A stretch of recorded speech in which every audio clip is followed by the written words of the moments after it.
I think it's finally fucking time that we figure out who the killer is.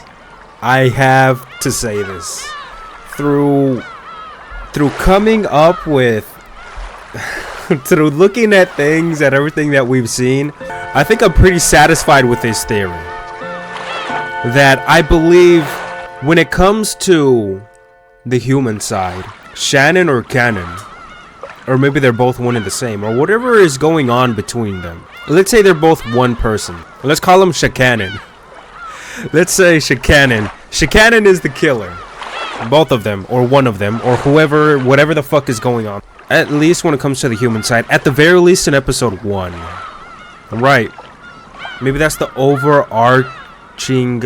We see in flashbacks of Battler describing his ideal woman to Shannon, and he describes Beatrice exactly, at least who she becomes later here. Besides that, in the flashback when chick Beatrice, I call her Cuadorian Beatrice because they have the same personality, she recites that to herself. Right, this is what I was thinking again, just like how Ava has the Black Witch, right? And I think sometimes Maria calls the Black Witch, she calls Rosa the Black Witch whenever she starts hitting her, whenever she gets violent. And this thing that Jessica says about you can create one personality and then create another personality, your real personality, or not your real personality, but create another personality that will achieve the dreams that you want, something along those lines, which to Ava is her younger self, which she accomplished.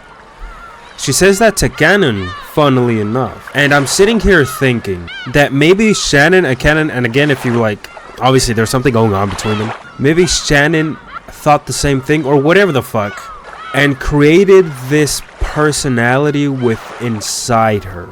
Or maybe it went out of her, just like how it did with Ava. And just like how Ava, the Black Witch Avatrice at the very least, all she really cares about is her dreams, her aspirations, what she always wanted, what Ava always wanted ever since she was so young, right? And that she truly is true to herself and what she wants, to a fault. Maybe in a way, Shannon, in Battler promising her something and then not delivering on it, you know, leaving for these 6 years, promising he'll come back on a white horse to take her away, and then never doing it. Her being kept here in, I guess, not isolation, right? She's not held here against her will. But again, like I said, where is she gonna go? She has nowhere to go. She's an orphan. And her personality, she's very timid. I don't know what she would do. Maybe she thought Battler would help her and do something, and maybe she moved on, right? But maybe a part of her, this Black Witch, maybe she found the gold, and yeah, that could be it. Maybe she found the gold, and in finding the gold, solving the epitaph, she had that ceremony, right? And just like with Ava, right, the ceremony, it wasn't Ava herself, it was this thing that drove her to solve the epitaph, her younger self, that determination. That is what succeeded and became Avatrice. Not Ava herself, no, it was that determination, that, let's say, love that was inside of her that entire time. That is what became a witch, not her herself. Thus, you could say that there are two Avas. Wow, man. I hope I'm coming up with the right theory. I hope I'm there. If not dead to rights, I hope I am I hope I'm within like a centimeter away from the fucking dead center. To bring up Dead Man Wonderland. Dead center. I hope I'm really close to it. If not, there. Holy shit. So yes, maybe she solved the epitaph, or something or other happened, and this desire that she had inside of her that could not be fulfilled, maybe something along the lines of what happened with Ava happened with her, like I just said, and that created Beatrice, taking the Beatrice one of the three Beatrices, right? The demon Beatrice, the Beatrice the Elder, I guess I would put it, taking that and running with it, because I thought the same thing. I was like, it clearly sounds like the Beatrice that they're talking about is just a cautionary tale and some other things sprinkled in it. It sounds like an amalgamation of so many things, culminating into the Witch of Rokkenjima. Wow, holy crap. But we're gonna find out. But yes, that is my theory, that Shannon created Beatrice, or Beatrice was created from Shannon through her heartbreak, her pain, her anger at Battler, I guess. But she doesn't seem like that type of a girl. She doesn't seem like the type of girl who would hold so much anger and hate in her heart, even from what we've seen with her being with George and fighting against Gannon and Jessica, and even Battler himself and Beatrice. She seems to hold no hate for anyone. By the way, who is that white, blonde, green girl that we're gonna find out right now. Enough of this stalling. You guys have heard my thoughts. That is all I have to say, and let's fucking go.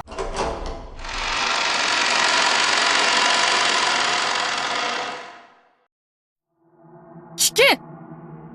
我こそは我にして我らなり。我が語るは我らの物語。I am one yet many. されどここは聞くものなくガラスとコルクに封ぜられし小さな世界。それは誰の目にも触れることなく我が物語のすべてを封じた。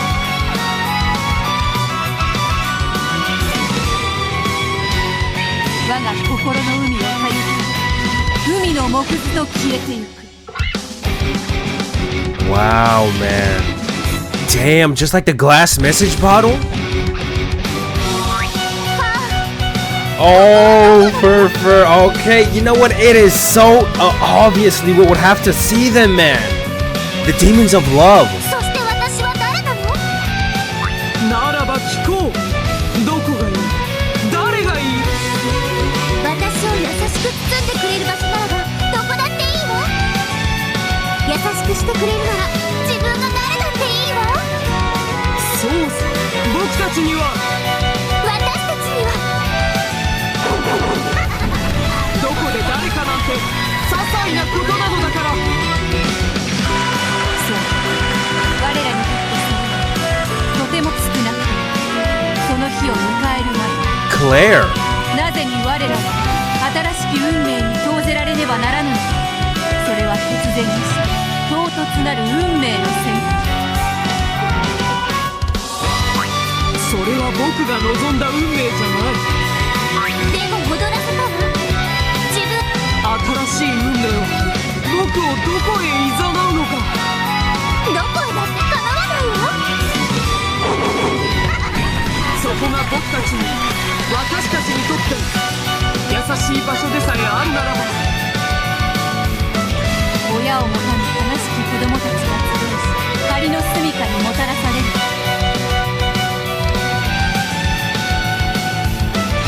神の救いの知らせと新しき運命にてもてあそぶ悪魔のゲームへのいざないなのか。我らにはそれを知る由なし。されど我らは信じた。それが神の救いが差し伸べられたという福音の知らせであると信じた。でもどうしてそれなのかしら。私には信仰も何もない。ならこれは福音じゃない、悪魔の誘いさ。されど我運命に逆らえる由なし。ああ、我は我にして我らなり。 I am one yet many. They keep fucking saying that. So that phrase, I'm gonna keep that shit locked in my head. 我らを祝福せんこと。時は西暦1976年4月。 April of 1976. Okay. 春を語るあまりにさぬところで。 Picture the new fate of Princess Blessing. 新しい異境は何ら変わることなく。した空気が隙間から我らを苛むのに。 1976.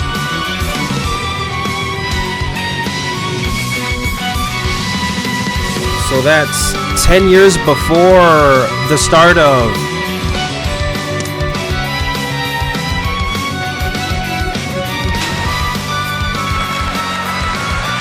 So that's 10 years.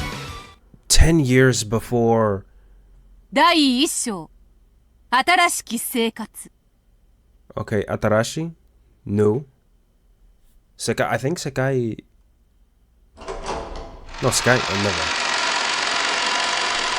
never. What the fuck is gonna happen here? This is not what I thought would happen. Okay, so we're back. We're in 1976, right? Damn, we're in the 70s. This is a long ass time ago. 以上が当家のルールです Are we in the 70s? They don't say. 厳しいですが当家でしつけられたことが皆さんの将来にきっと役立つものと信じています Wait a goddamn second! First of all, Beatrice's portrait is not there. So we are obviously back, but however, Beatrice's portrait was put up. I forgot exactly how. God damn it, I'm so stupid. Why can't I remember something?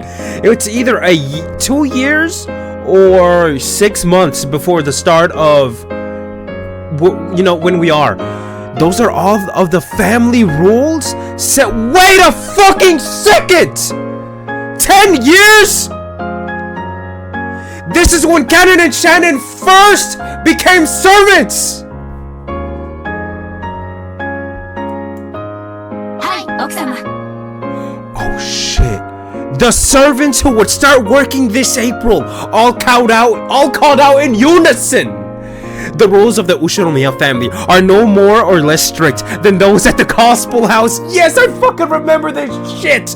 The fucking...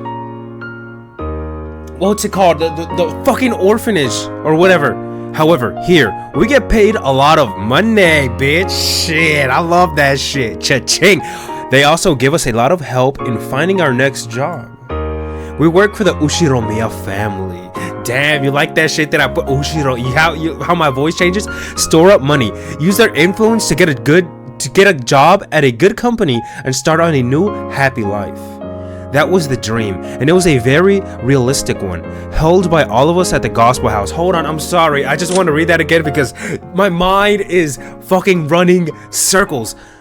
Okay, however, here we get paid a lot of money, to get a job at a good company. We work for the Ushiromiya family, store up a lot of money, use their influence to get a job at a good company, and start on a new happy life. Well, that sounds very nice. That sounds very nice. That sounds very sweet, actually. That was the dream. That was the dream, and it was a very realistic one, held by all of us at the Gospel House. However, not everyone can become an Ushiromiya family servant. Only kids with a record of exemplary conduct and good grades are recommended. So all of the kids who want to be sure of leaving the Gospel House to live a happy life are feverishly devoted to their studies. ではこれで今日はおしまいです She doesn't look... Damn, in the 70s? This is 10 years ago. She doesn't look... She... Damn, 10 years from now, she would look like she hasn't aged a damn second. 明日からは早いですよ消灯時間を守るように解散はい奥様ありがとうございます So it's either nothing but girls or they're all very young, which, again, isn't Canon supposed to be... Canon and Shannon, they're supposed to be 16. So again, 10 years before, they're supposed to be 6. Now then, that don't sound right to me. I'm sorry, but that don't sound right. Because I just read episode 1 again, and they said that Canon is supposed to be... So, Jessica and Battler are 18. And they said that Canon is a couple years younger than them. So he's 16. 10 years ago, he would be fucking 6. And he's working? Here? After bowing until Natsuki was no longer in sight, the new servants all followed the lead of one of the more experienced servants and raised their heads. じゃあ今日はこれでおしまいよ What? Oh shit, I hit my... Hold on, I'm sorry, I hit my mic. I hit my fucking mic. Wait a damn second. Hold the fuck up. Yo.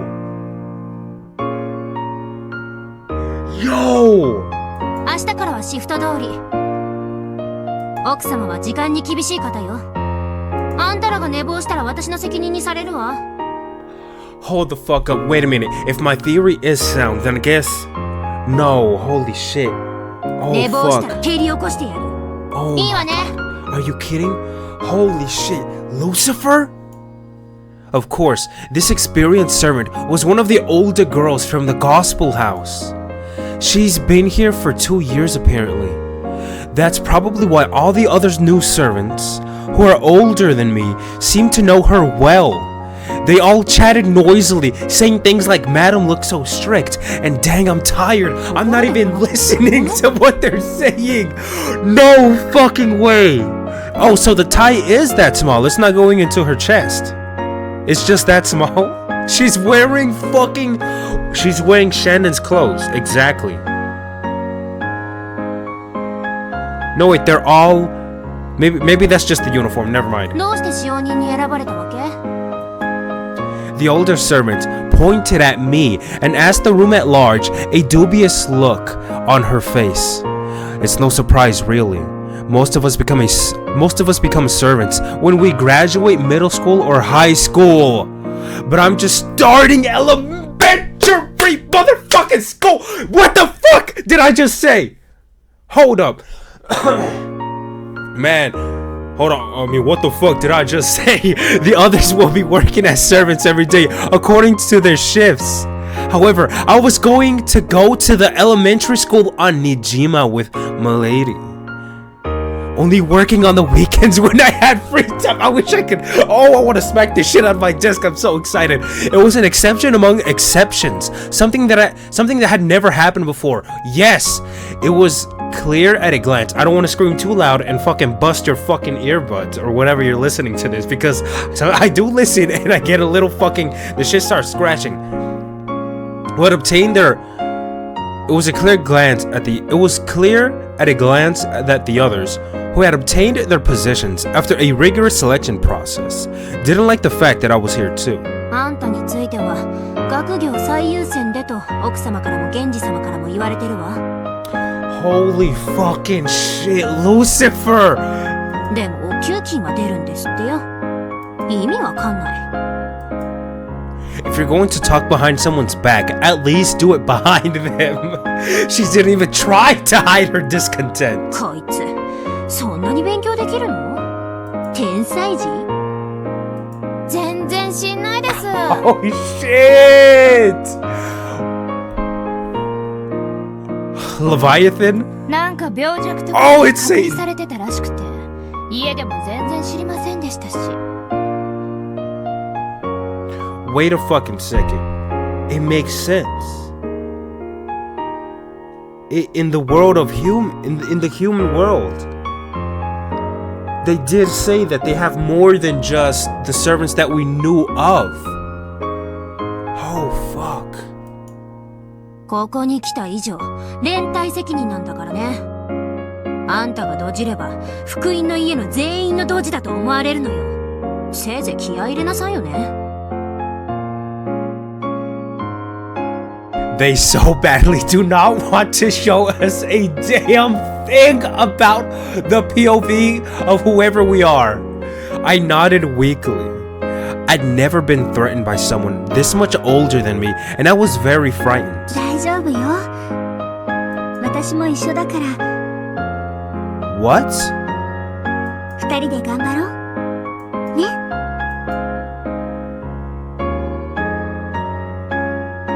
What?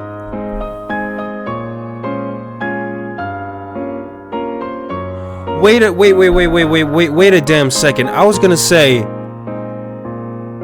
I have multiple questions. Now then, if Shannon 10 years ago.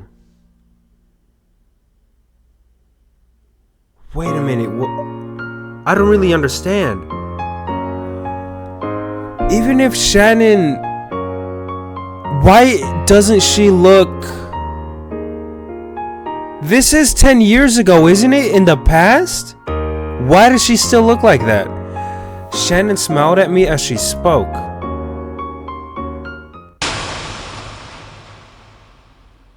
What's going on exactly? シャノンは怖くないのかい？この家はなんだか厳しそう。全然怖くなんかないよ。あなたが怖いと思うから怖くなってしまうだけ。じゃあ楽しいと思ったら楽しくなるのかな？楽しだからここでも笑顔で頑張ろう。シャノンは福音の家からの唯一の友人だった。彼女はしっかり者で人気者。我とは大違い。Wait, Claire. Oh, fuck. I'm stupid. So this Claire is the person that... Okay, is 我は okay. 呆れるくらいにのろまで容量が悪くて、誰もそんな我が福音の家で頑張ってこれたのは彼女がいつも励ましてくれたからだ。ならここでも彼女と一緒に頑張れるだろう。さあ早く寝支度をして休もう。私は明日からすぐにお仕事だけれど、あなたは別のお仕事があるわ。そう、私はみんなと違って学校に通わなければならない。 Alright, so they're basically reciting... Again, they're acting out what happened in the past. 六軒島で泊まるときは学校の支度をして船着き場でお嬢様をお迎えしなくちゃいけない。お嬢様元気そうな人だったね。仲良くなれるといいね。仲良くなれるかな。私学校は怖いよ。緊張するよ。福音の家での生活に慣れていた我にとっては規則ゆるき学校など気楽なも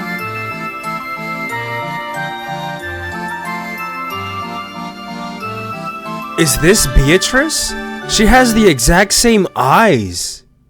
しかし慣れるまでは全てが新しく、そして不安なのだった。 Hold on, I'm just gonna shut up.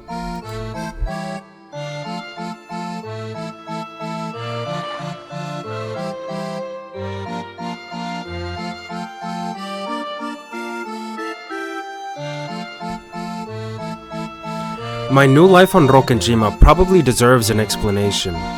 It was completely different from the comfortable yet stagnant life I'd lived at the Gospel House. In addition to the time I spent as a servant to the Ushiromiya family on Rokkenjima, I also traveled to the elementary school on Nijima on school days. It was the start of a time that was both rushed and busy, with hardly any time to relax.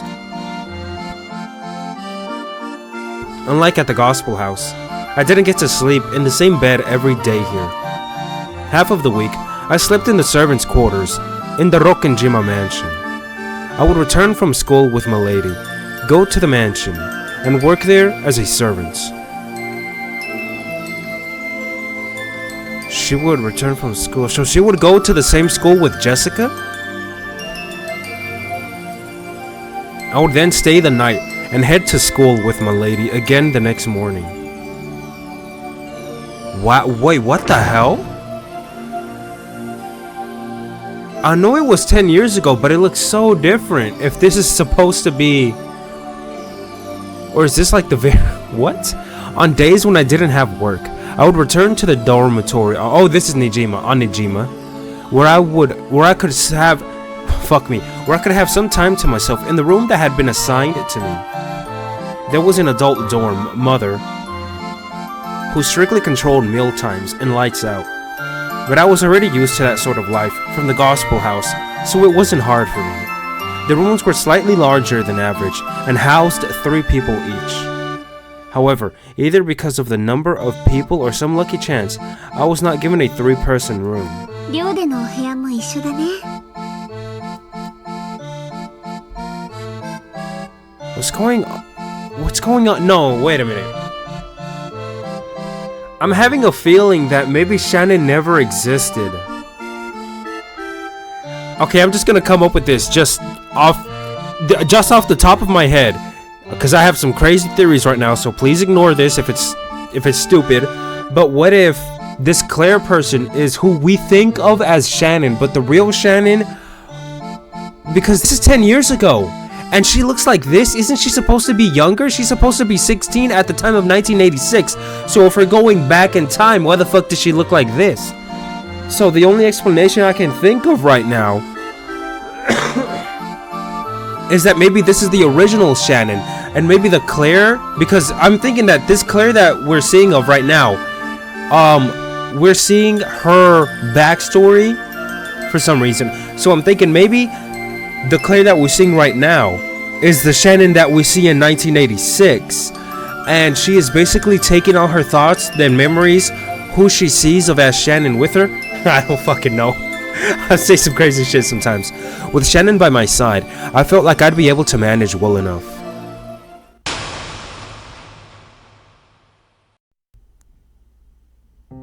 The lights came on. 福音の家から毎年何人かの使用人が入れ替わりでやってきていました。あれに関しては親父殿が先方と決めて勝手にやっていたことだからね。私たちには何も口出しできなかったよ。身寄りのない子供たちを当家が厳しくしつけ、そして社会へ羽ばたいていくのを応援するのが止める後宮家の社会への義務と思っていましたから。Wow, well that's kind of sweet. どんな子たちが後宮家へ来ていたのかしら。きっと貧困法制、真面目で良い子で可愛い子たちさ。ギラギラとしたハイエナみたいな子が多かった印象です。上昇志向が強かったと言いたまえ。身寄りのない気の毒な子たちだ。貴重な機会を踏み台に自分の人生を必ず掴み取ってやろうという気概にあふれていた。みんな学校生活と使用人生活を両立してたの？それは大変だね。ほとんど働きやしない。学校に通いながら働く子などあの子以前には前例もありませんでした。正直最初の挨拶の時に驚いたよ。明らかに幼かった。他の子たちは16歳から18歳くらいなのだが、その子だけはさらに10歳は幼く見えた。 Yes. 福音の家から来る若すぎる使用人はあくまでも社会勉強として当家に訪れているのであって、そもそも使用人としての腕前はあまり期待していません。そうだな。やはり大人の年季の入った使用人たちに比べるとどうしても頼りないものだ。それが未就学の子を受け入れるなんて、家事はおろか社会勉強どころか義務教育もまだではありませんか。お父様にどんなお考えがあったのか存じませんが、明らかにおかしいと思いました。親父殿には申し上げたさ。せめて中学を出るまでは福音の家で学ばせるべきではないかとね。そうしたら金蔵はなんて？決まってるさ。こう答える。 So there was an exceptionally young servant that seemed to not even graduate elementary school working here. And for some reason, Ginzo really wanted it to happen.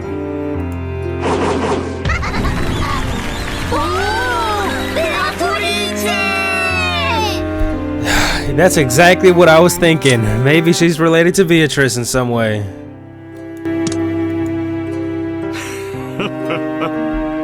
当時はもうすっかりオカルトかぶれの書斎ごもりさ。余計なことを言えば我が思考の旅の邪魔をするなと怒鳴られる。お父様のお決めになることは絶対ですから。しかしあの子についてだけは腑に落ちませんでした。福音の家にも問い合わせたさ。そしたら源氏さんに聞いてくれという。源氏さんに聞いたら親方様に聞いてくれという。親方様に聞いたらベアトリーチェと言う。真実は誰にもわからないのね。島に子供はジェシカしかいない。使用人たちはよく娘と遊んでくれたようだが、やはり娘は年の近い友人を望んでいたよ。学校だけでなく家でも遊べる友人をね。ジェシカを不憫に思い、お父様が気を利かせたに違いないと私も思うには思いました。 I don't think it's that sweet. しかしそれなら私たちにも相談していただきたいとは思いませんか？娘の友人には誰がふさわしいかは私たちが決めるべきです。おっかな夏日は公演デビューが苦手そうだ。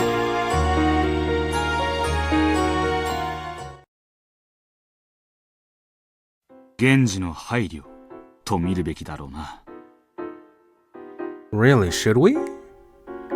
So this was an arrangement planned by Genji. Okay, to have this kid here?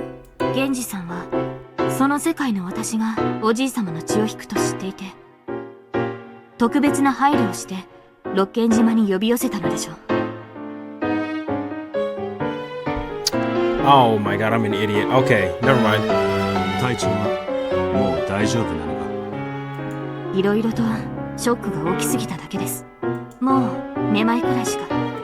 この世界では次期当主。しかし世界が違えば死ぬ。いや魔女だったかもしれない。お前難儀な運命だ。全くです。知ったことを後悔はしませんが、今からでも忘れられるならそれを面白いじゃない。使用人なのに実は当主の血を引く隠し子なんて、まるで童話のようにロマンティックな話を。ロマンティック？母さんの気持ちを考えると複雑です。そうね。夏日にとってこの世界のリオンは育てろと押し付けられた気に入らない赤ん坊に過ぎない。そしてそれを拒絶した世界でもある。夏日にとっては自分の腹を痛めたジェシカの方が何百倍も可愛いわ。自分の血の入らぬ赤ん坊なんて汚らわしくて生温かい汚物の皮袋と同じよ。言葉を選べ。俺でもケツをつねるぞ。ありがとう、ビル。だいたい話は見えます。だからこそ私は母さんにこの年になるまでこんなにも公平に育ててくれたことを。奇跡的な確率でだけれどね。動物というのはね、自分の血が入らない子供にはいつも残酷なのよ。ライオンとかもそうでしょ。源氏はおそらくこう考えた。この世界のリオンは正しい血統を持つ後宮家の人間だ。なんとか六軒島で生活させてやりたかった。しかしいきなり連れてきてこの子がそうですというわけにはいかなかったわけだ。でしょうね。島で生活させてなじませ、木を見て打ち明けるつもりだったのでしょうか。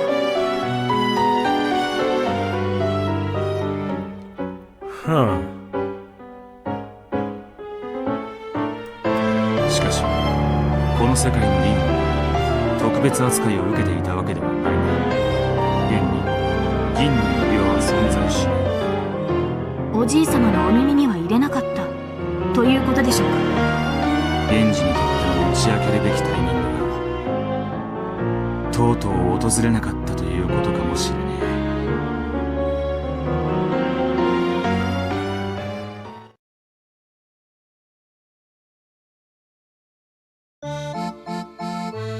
いつの日にか愛しきベアトリーチェの血を引きし忘れがたみが生きていることを源氏は伝えたかったのであろう。しかしそれを伝えるのは容易なことではなかっ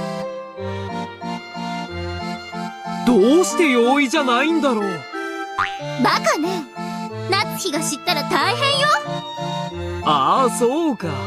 リオンが突然現れたらジェシカが次期当主じゃなくなっちゃう。Strictly speaking, Jessica wasn't the successor to the headship, but since she'd be able to select the successor, it all came to the same thing. それは知れば知るほどに容易ならざる物語。我の生まれを祝福する者もいれば祝福せざる者もいる。源氏はそれを明かす日を静かに待つしかないのである。それは源氏の胸だけに秘められた物語？リオンも金蔵も夏日もクラウスもジェシカも誰もみんな知らない物語。かくしてこの奇妙な物語は1976年にゆっくりと幕を開けるのである。ああ、我こそは我にして我らなり。なぜに運命は核に我らを捨ておいて自由気まま身勝手に進むのか。 People only found the young servant strange for the first month. Natsuki and Krause's protests came to naught. After all, there was no harm in it. So why not indulge Ginzo's whim? Eventually, everyone grew accustomed and began to accept this slightly abnormal everyday life. しかしいつもそばにいて同じ待遇であるべきと思っている福音の家の使用人たちは違う。彼らは明らかに自分たちとは違う我の扱いに日々の小さな不満を蓄積させていったのだった。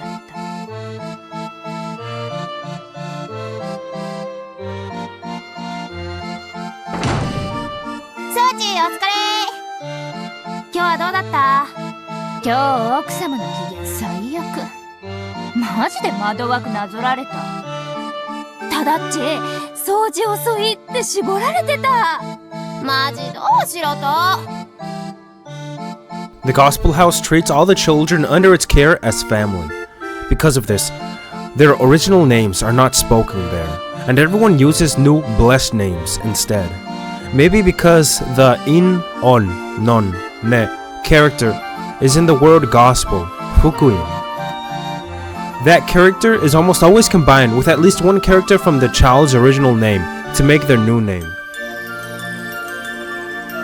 Still, just giving a person a new name doesn't mean they'll accept it so easily.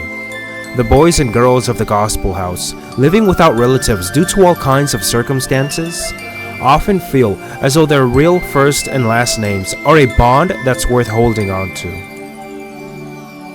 So, many of the Gospel children hate their kun, whatever, names and call each other by nicknames based on their original names.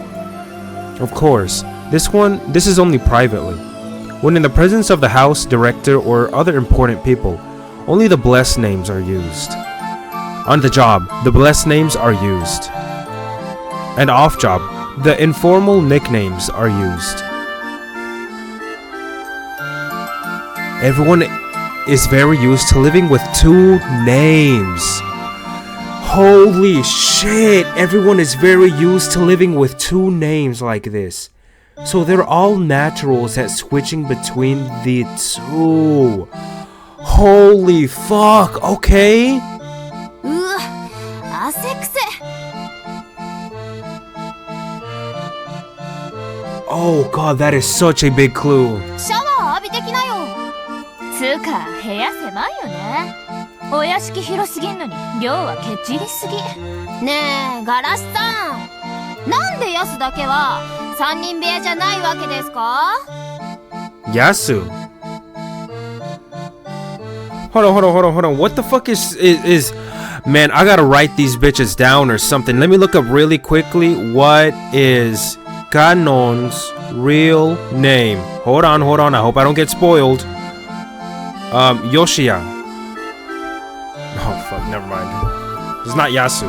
By Yasu, they probably mean me. I can't remember my parents at all, but I was given the family name Yasuda. And apparently my nickname comes from that. 知らないわよ。部屋の割り振りは源氏様が決めてんだもの。私だって納得いかないわよ。ですよね。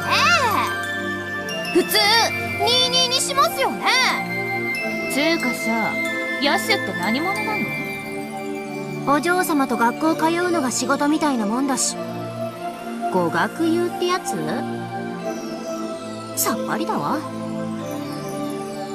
Of course, on days when I am given work, I return to the mansion right after school and work alongside all the others. I help out with caring for the garden and cleaning up the mansion. I can't do any jobs on my own, so I'm always just helping out. Maybe because I'm young, the adult servants are always kind to me. It seems my fellow gospel house servants are annoyed by this. 熊沢さんって明らかにヤスにだけ甘いよね。というか孫か何かと勘違いしてるよ、あれ絶対。これで同じ給料もらってるとかマジありえないもん。意味わかんない。Yasu. Why are they... Speaking of Yasu... Again, they're not using... What's the word? Pronouns. あんたに学校あるのは分かってるけど。 But Yasu is, They just said that Yasu is Leon, right? 一応は使用人なんだからね。いつまでもお手伝い感覚じゃなくて、早く一人前になって私たちと同じ仕事しなさいよね。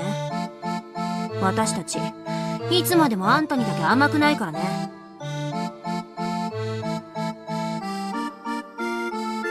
I have been trying my best. However, I'm not very strong yet, so I can't carry heavy things. I can't carry a lot of things at once either. I can't fold clothes right, and I'm not good at using a dustpan.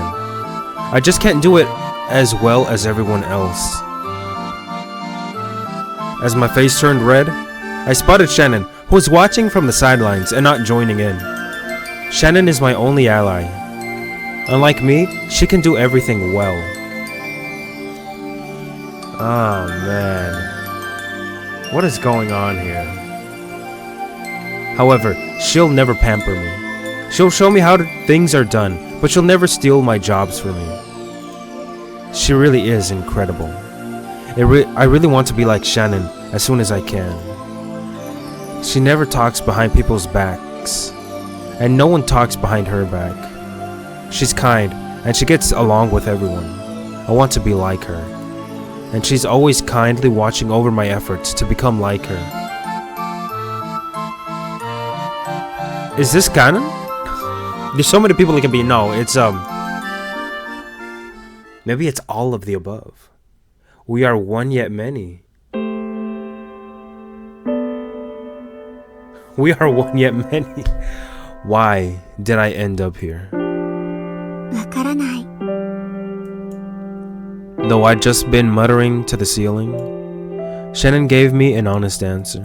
神様のおぼし飯だとしか言えないよね。 Is this another test from God? うん。あなたを立派な人間に育てるための試練だと思うの。だって、あなたは選ばれた特別な人だもの。 Am I special? 特別だよ。だって他はみんな大きい人ばかりなのに、幼い中からあなただけが特別に選ばれた。 Why am I the only one who's little? I can't do my job. I can't do any jobs by myself. Everyone complains that I'm just here to play with Milady. And yet, Madam made it clear that I'm not to think of Milady as a friend and speak to her in a casual manner. あなたはみんなより10も幼いけれど、ということはみんなと同じ年になるまでここで頑張ったなら、新しく来る人たちよりずっと仕事のできる人になっているということだよ。源氏様にも認められて、あなたは新しく福音の家から来る人たちに仕事を教えてあげるリーダーの役になるの。そしてきっとみんなに尊敬されるわ。その頃にはきっと奥様にも認められて、親方様や旦那様にも認められるようになってるよ。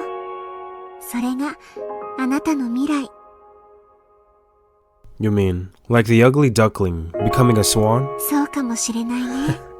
だって、あなたが後宮家の使用人に選ばれたのは、本当に不思議だもの。ひょっとすると、本当に、あなたは誰かが噂していたように、後宮家の血筋を引く、誰かの隠し子かもしれないね。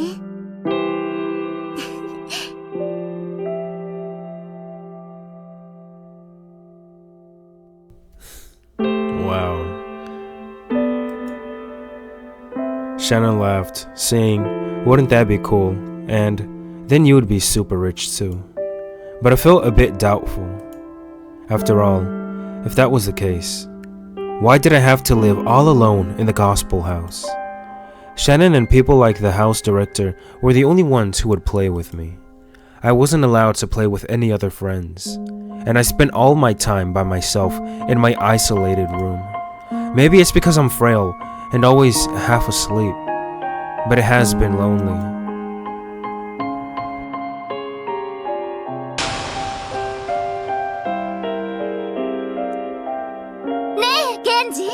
あなたは何を、どこまで知っていたの？君は黙して何も語らないけれど、いつも全てを最初から知っていたんじゃないのかい？ Oh, refusing to speak. 19年前、赤ん坊を抱いた使用人が転落し、君は夏日から報告を受けたね。そして崖下へ行き、 Damn, to think that would come back this まだ赤ん坊が生きていることに気づいたん hard. じゃないの？ To think that that plotline would come back so hard. 生きているか死んでいるか、そのような判断は私にはできかねました。それを判断したのは誰？決まってるわ。お医者様よ。どうなの？南條先生？ Oh, of course. I mean, who else, right? Who else would be there? よろしいのですかな。私が語っても。Oh, Nanjo. 先生の口からお願いできるのであれば、お願いします。Oh, jeez. I don't know why. I don't know for some reason. For some reason, I got emotional for a second. Oh, fuck. What is gonna happen, bitch? Oh, am I gonna 事故の cry? 時、すぐに源氏さんから連絡が入り、秘密裏に診察するように念を押されました。Okay. 秘密裏に？ Yes, in secrecy. クアドリアンのベアトリーチェさんも、そしてその子供である赤ん坊も、戸籍のない、存在しないはずの人間でした。公になれば、いろいろとまずいこともあるでしょうな。I wonder if they would be covered by the red. 赤ん坊に戸籍を与える準備は進めておりましたが、その時点ではまだ至っておりませんでした。死なれてはどうにも困る時期だったのです。では、落ちた使用人は単独事故の扱いに？夏日は黙して語らない。簡単な工作さ。でも、その赤ん坊は生きてたのね。さようです。無論大怪我でしたとも。あれだけの怪我をして生きながらえたのは奇跡でした。Wow. もう少し何かの角度が違えば、あるいはもう少し源氏さんが運び込んでくるのが遅かったら、あらゆる奇跡が集まって、その赤ん坊は生きながらえていたのです。Miracles, you say? Well, I mean, if the servant held the baby to her stomach as she was falling on her back, then... 私は諦めていました。まさか、生きているはずがないと思ったのです。でも、生きていた。生命のなんと力強きこと。これは運命。生き延びて、やがては何かをなせという運命。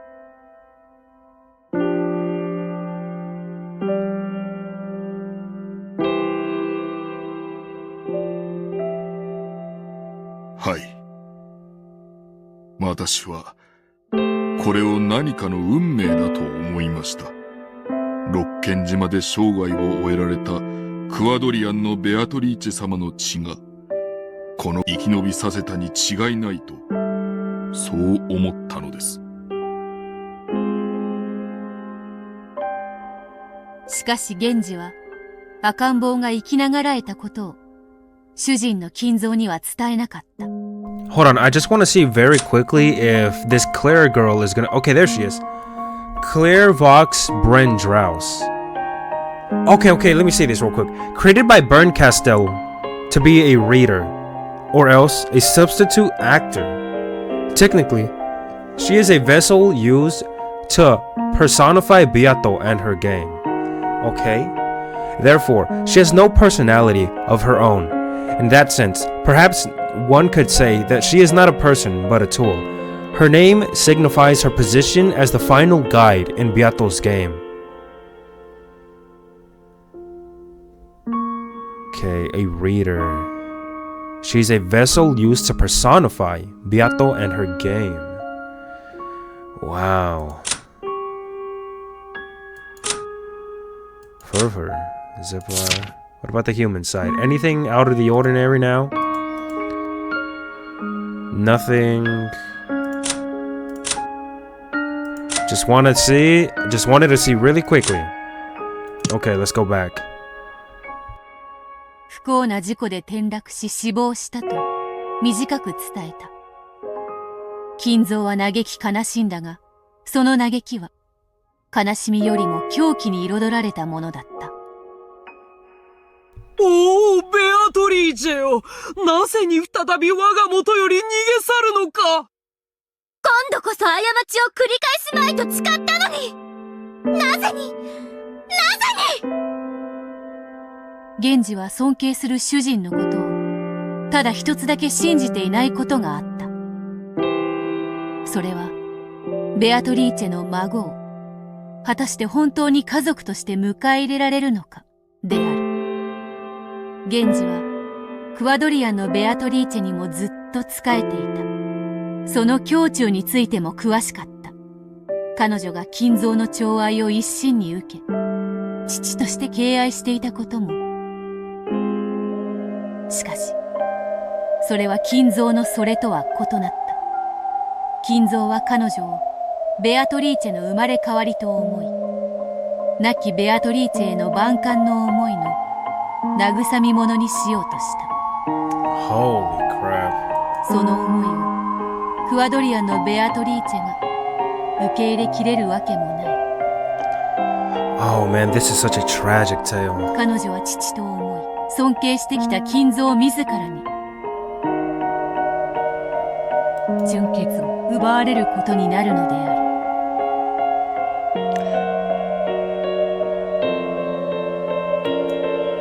自分は父と思ってたのに、向こうは妻と思ってた。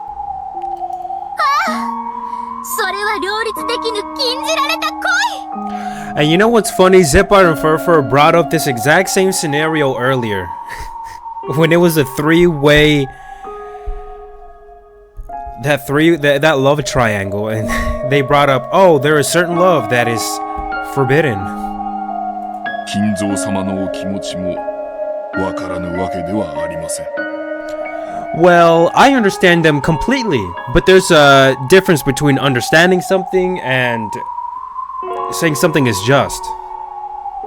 I understand what he feels, right? I'm not saying that it's right at all, but I understand what he's 金 thinking. 蔵様とて彼女が生まれた時から亡きベアトリーチェ様の面影を移して慰み者にしようなどと思っていたわけではありません。私もお酒を飲みながら聞かされたことはあります。 Oh, when you were drinking, okay. 私は笑い話と思って聞いておりましたが。 Oh, Nanjo, please tell me. Please tell 育 me. つほどに母に生き写しになる驚きを。年を重ねるごとに抑えられぬ禁じられた感情を。悲劇が繰り返されるのではないか、私はそう思いました。ベベアトリーチェ様は苦しんでおられました。しかしついにご自身の気持ちと金蔵様の気持ちが違うことに理解が及ばなかったのです。私はベアトリーチェ様より何度も胸の内を打ち明けられ相談を受けました。しかし私には申し上げられませんでした。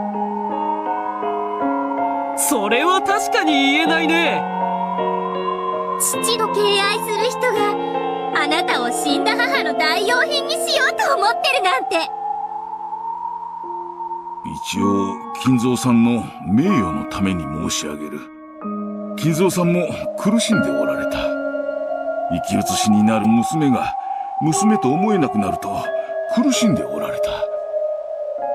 私は父として愛しなさいと助言した。金蔵さんも理性と良心に従い抗われたと思う。Listen, this fucker Kinzo was... 金蔵は愛した。亡きベアトリーチェの忘れがたみである娘に愛情を注いだ。父として注いだ。しかし、ならばなぜに娘に母と同じ名を与えたのか。ああ、金蔵の罪は彼女が生を受けた時より始まっているのだ。彼女を出産し、その引き換えのように死んだベアトリーチェ。その名をそのまま娘に与えた。金蔵は彼女が生まれたその瞬間から彼女をベアトリーチェの生まれ変わりだと決めていたのである。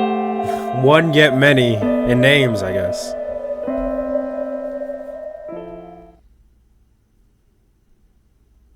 There's a lot of つまり duality. リオンとは And what I'm listening, there's a lot. Oh, fuck. They're making it. Damn, man. There's a lot of people sharing different names, right? But considering them one. Like what he just did and what we just read with the servants calling themselves multiple names. However, they are just one person ultimately. And they could consider themselves multiple people. However, in a way, not really. Like, not split personality, that's what I mean. 悲劇を犯した金蔵がその罪を悔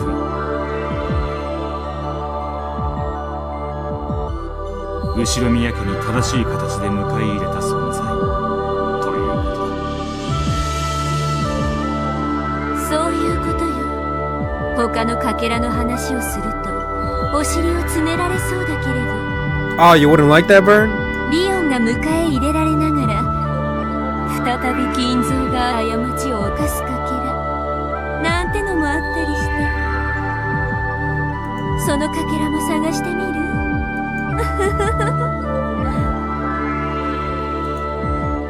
痛くありません、そんなもの。人の人生を荒げる場所に最悪の可能性や妄想を勝手に混ぜ込んでその運命を嘲笑うのがあなたの仕事なんですか？ Yeah, that's exactly it. 残念なことにこいつはそういう悪魔だ。魔女に失礼ね。現状そういう最悪な未来を予見し、より良い未来になるわざと赤ん坊は死んだと虚偽を伝えたというわそうよ。実の娘に手をかけてほとぼりも冷めない男よ。ベアトリーチェの気持ちを知り同情していた源氏は金蔵のことをたやすく信じることができなかったの。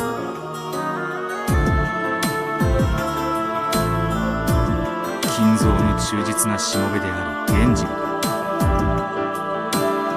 源氏は公私をしっかりと使い分けられる男よ。金蔵に忠誠を尽くす一方で娘に対して犯した過ちは容易に許されるべきではないと思っていたわ。かもな。源氏はリオンの存在が容易に知れることがないよう3つも年齢を詐称させてる。確かにこの世界の私は1976年に小学校入学になってる。その年には自分はもう4年生になってるはずです。病弱だったことが理由にならないなら、源氏はおそらく生まれ年もごまかそうとした。19年前の赤ん坊のことを金蔵だけでなく夏日だって簡単には忘れないはず。そこにその年に生まれた不審な幼い使用人が入ってきて、夏日の女の子がピンときたはずだ。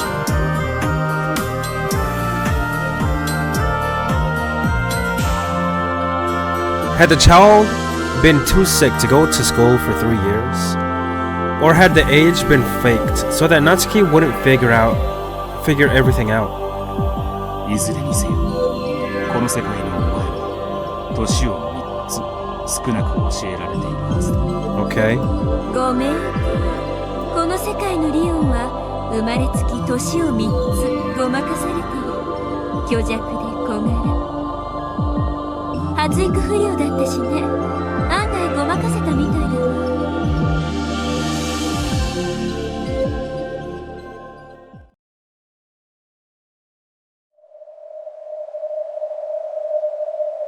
源氏は見届けねばと思った。金蔵が果たしてベアトリーチェの子を子として受け入れられるや否や、適齢になるまでを福音の家で過ごさせ、幼き使用人として呼び寄せる。父も子も互いに互いを知らない。源氏は思った。もしも真に親子の愛情があるならば、金蔵はこの子に亡き母と娘の面影を見るだろう。そして誰に明かされずとも親子の絆を取り戻せるに違いない。そう思った。あるいはその時はやがて自然に訪れるだろう。その時に父と子に真実を話せばよい。その日がやがて訪れることを信じて、源氏は何も知らせず教えず、運命の日を待ちながらベアトリーチェの子を見守るのである。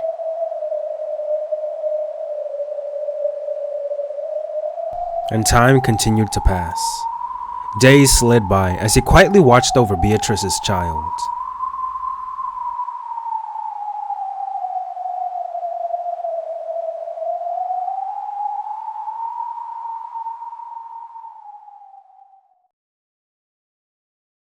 第2章、初めての友人。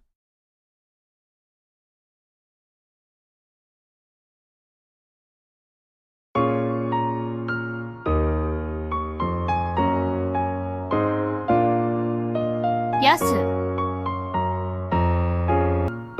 あんたちびぼうきどうしたの？窓枠掃除用に使ってなかったっけ？ The small broom is a small, thin broom that looks like a large paintbrush. We use it to clear out the dust in small corners like window frames. It's one of the cleaning tools I was put in charge of. しっかりしなさいよ。あんたに任せたでしょ？何やってんのよ、どんくさい。ほら、急いで探しておいで。奥様に見つかる前に、急いで。どうした？ヤスがちびぼうきまたどこかでなくしてきたのよ。こいつ、物をなくす天才。だからヤスに物を持たすなといつも言っている。そいつはそそっかしいから、いつも物をなくす。一生懸命やってるんだから、そんなこと言っちゃいけません。ほら、急いで探してらっしゃい。待ってるから。Okay. So, this Shannon is clearly not interacting with anyone really. Like, she just replied to her, but we haven't seen anyone else reply to her. To Shannon, I mean. Except for the character that's in our POV, which isn't it supposed to be Leon? Not wanting to hear the servants complain even more, I spun around and headed off. If you lose a tool, you get in trouble. If no one knows who did it, we all get yelled at. So one of them will probably tell Madam that it was my fault. Still, it's my fault that I lost it in the first place. I wonder when I lost it. When? We did a big clean of the entire chapel today. The chapel is a large building behind the mansion. However, no one ever goes near it normally. Even so, we're ordered to clean the chapel a few times each year. Ginzo calls it a sacred building, so Natsuki is very strict about it. We cleaned every little nook and cranny from top to bottom. It took all day. I had been put in charge of cleaning the window frames, but I was also given many smaller tasks.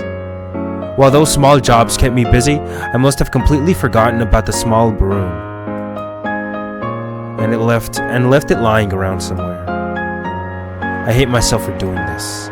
This isn't the first time this had happened. It happens all the time. Every time I set something down, it always disappears. It goes somewhere else, vanishes. I've come to think that these might be pranks by the witch Beatrice. The ghost of the witch Beatrice borrowed the power of Rokkenjima's evil spirits and become reborn. Until Kumasawa-san told me, I never knew the meaning of the shrine on the rocks by the sea. Oh, so you know about that too? 熊沢が語りしは漁師たちの間に語り継がれし古き古き物語。かつて六軒島は悪食島と呼ばれ、人の魂を喰らう恐ろしい悪霊が住んでいたと伝える物語。ねえ熊沢、僕たちにも聞かせてよ。Oh, now we're gonna talk to her. 恐ろしい恐ろしい、六軒島の悪霊の物語よ。Yes, let's get down to いい it. ですともいいですとも。六軒島はかつては小豆島という名でした。でももっと大昔の呼び名は悪食島でした。Damn, Aku. 島に近寄る船乗りを海の底に引きずり込んで魂を喰らうと噂されておりまして。Well, that's scary. そんな恐ろしい悪霊がこの島にいるんでございますよ。それは熊沢の好む新しい使用人がやってくるたびに聞かせるお約束の会談。普段ならばくだらないと笑い捨てられるそれも後宮家の屋敷以外に何も存在せず、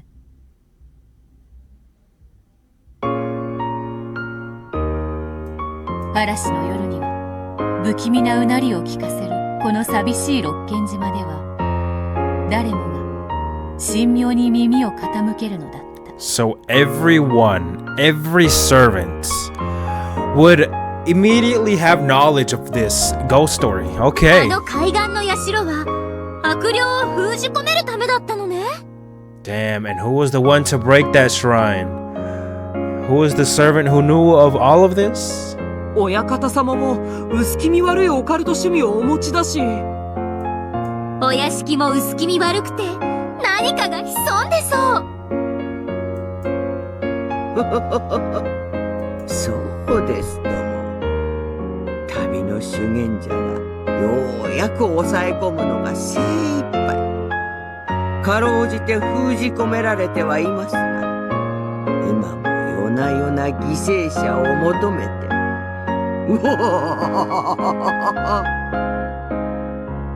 親方様の書斎見た？見たわ。まるで悪魔の実験室だわ。親方様は悪魔の研究をしているって噂だよ。死んだ愛人ベアトリーチェを蘇らせる研究だって言ってたわ。その魔法の実験の生贄に子供たちを呼び寄せてるんじゃないかって。親方様に一人で書斎に来いって言われたらどうしよう。なんかね、昔書斎に行ったまま帰ってこない子がいたらしいよ。きっと亡霊のベアトリーチェの新しい肉体にする実験の犠牲になったんだわ。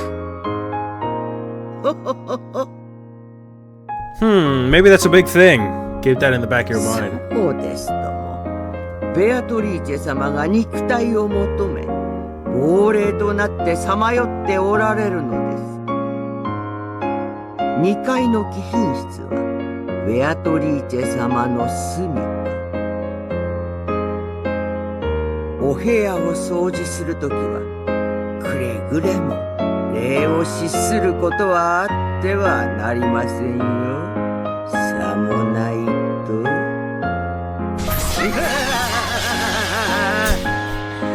That was so silly.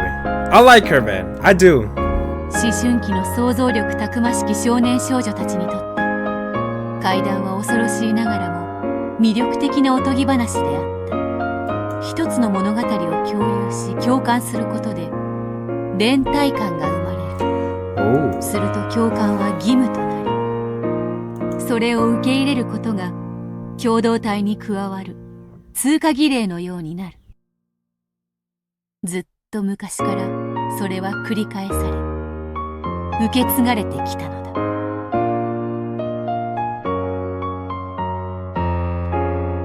ええ、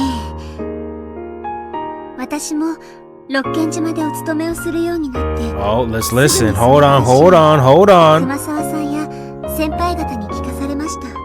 Yes. So again, she knows of the story of Akujikijima. I hope I'm saying that right. And these ghost stories about Beatrice, everything, all that shit she knows of.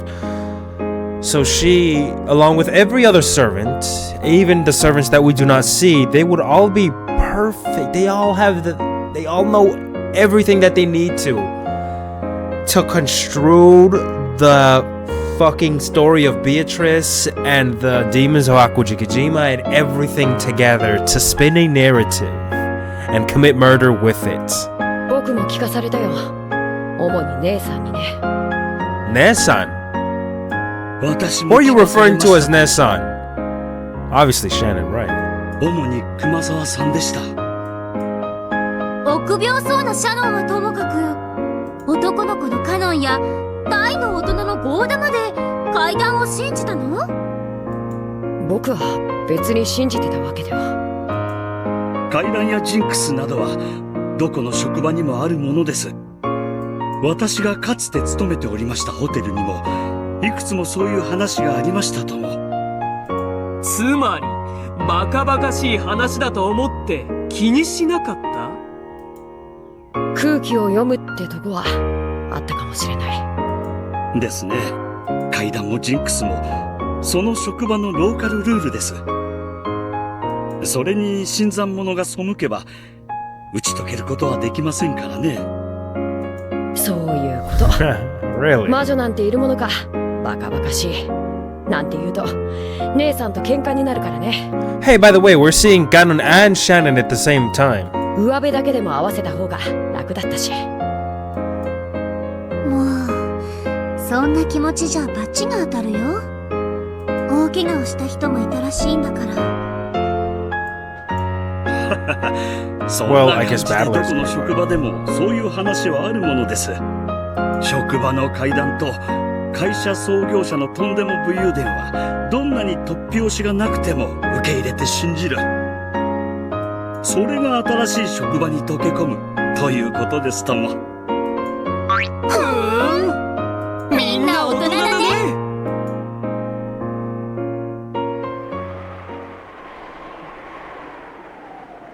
I went to each window around the chapel in the order I had cleaned them, searching carefully in all the places I might have left it. I have been cleaning the windows with it, so I'd probably set it down near one of those. When did I leave it behind, I wonder? Now that I think about it, I don't think I had it anymore when I reached the last window. So I must have completely forgotten to clean that window frame.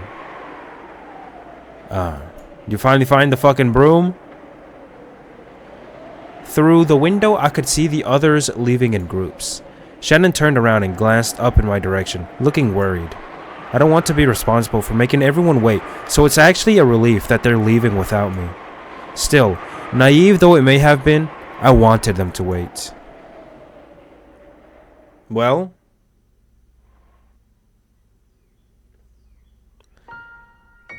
The sun's beginning to set, and the chapel's getting darker and darker. I don't want to hang around in a place like this all by myself. I'd better find the small broom fast. No, that's not all. I also need to clean the window frames, I forgot. Madam is strict. She'll probably check all of the windows carefully. If she does, I'll be the one that gets in trouble tomorrow. But really, where did I lose it? Why did I lose it? The darkness grew and grew. When it became dark enough that I would need a light before long, I began to panic. I dashed around and around the chapel, tears streaming down my face.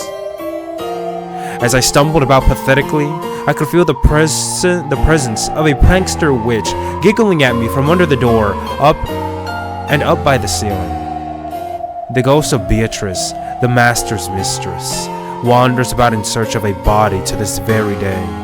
As she gains the power of Rokkenjima's evil spirits, her strength steadily grows, and she waits for the day of her resurrection. And, for some reason, she singled me out. And if I ever take my eyes off something for a second, she snatches it away and hides it. Yeah, that's what Beato the Elder did. She likes doing stuff like that. This isn't the first time this has happened. Whenever I look away, keys, handkerchiefs, pencils, erasers, all of them vanish almost right away. I put things down, planning to use them later, or because that's obviously the right place to leave them, and still, they disappear as soon as I turn around. It isn't someone hiding them as a prank. It happened many times when I'm the only person around. Well, maybe you're to blame. Maybe the other person you see yourself as is to blame. Everyone always says I'm too careless and forgetful, and they laugh at me, get mad at me. I do try to be alert, but like some kind of bad joke, I lose things easily when I forget about them just for a short while. So, sometimes, I think I bet this eraser is going to disappear just like everything else, and I stare at it. That's the only time when it doesn't disappear. Nothing disappears when I'm alert.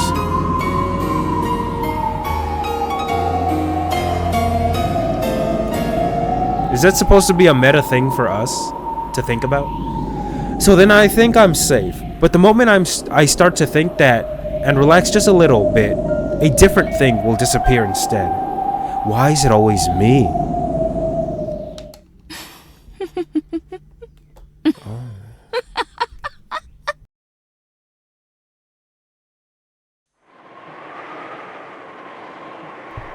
Yeah, I hear it. I can hear that witch laughing at me as I lamely run around in circles.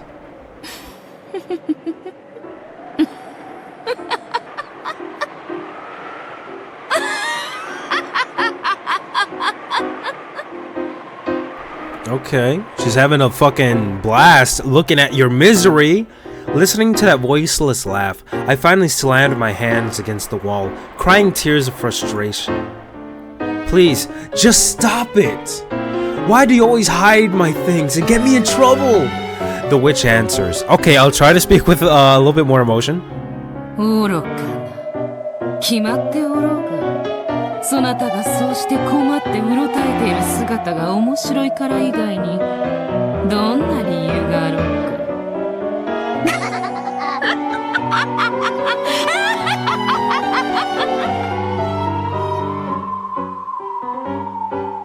I felt so frustrated. I knew all along that was the reason, but the witch being so blatant about it was incredibly annoying. I can tell. That small broom is somewhere in this chapel. No, that's not quite. Until the very moment I walked up to this window, I'm sure it was right by this window frame. That's right, I'm sure I put it right here by this window. But the prankster witch Beatrice uses her magic, and just before I reach this spot, she instantly teleports the small broom to the next window over. The instant I approach the next window, a hole appears beneath the small broom, swallowing it up. Wow, gap. And it comes out by the next window after that. It lands right there, perfectly still. As though it was there the whole time. And this happens over and over again. As I run up to one window, the small broom falls into a magic hole and goes to the next window. And when I go to that window, it goes to the next. That's exactly how she's teasing me. I can tell! So no matter how much I search, it'll be useless. But if I stop searching, it'll be just sitting there by one window or another. So this isn't a search. It's a test of endurance. I keep chasing after the small broom. And Beatrice keeps making it escape to the next room over, to the next window over, trying to make me give up. Doesn't that sound like... maybe that you can like correlate that to the games we were playing earlier in the episodes? This is an eternal chase that'll end only when one of us gives up. Right, that sounds pretty much exactly like how she put it with Battler. Or how Battler put it with her. So, I keep going around in circles, searching the windows, even when I know I've already searched them. If it's not by this one, then the next one, and the next one. And the witch keeps moving the small broom to the next window, and the next, and the next. Just give it a rest! How long are you going to make fun of me? This isn't the only time. You always do this. Always.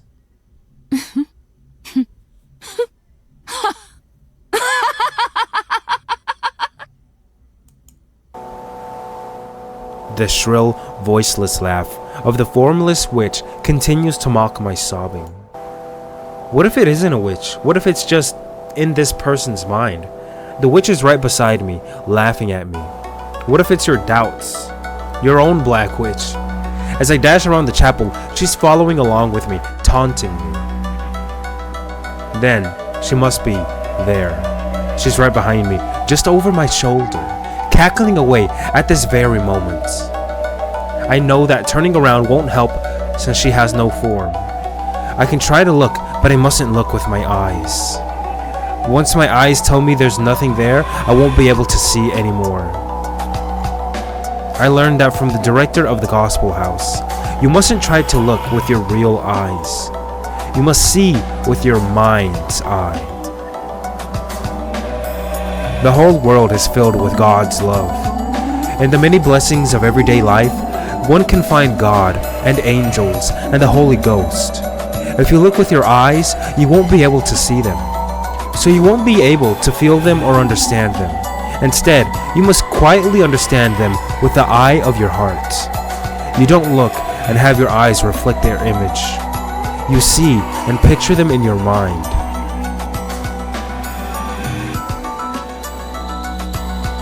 In this way, I learned how to recognize beings not of this world at the Gospel House. This power doesn't only allow you to see God, it allows you to see all those not of this world. Please, stop it now. Stop this prank.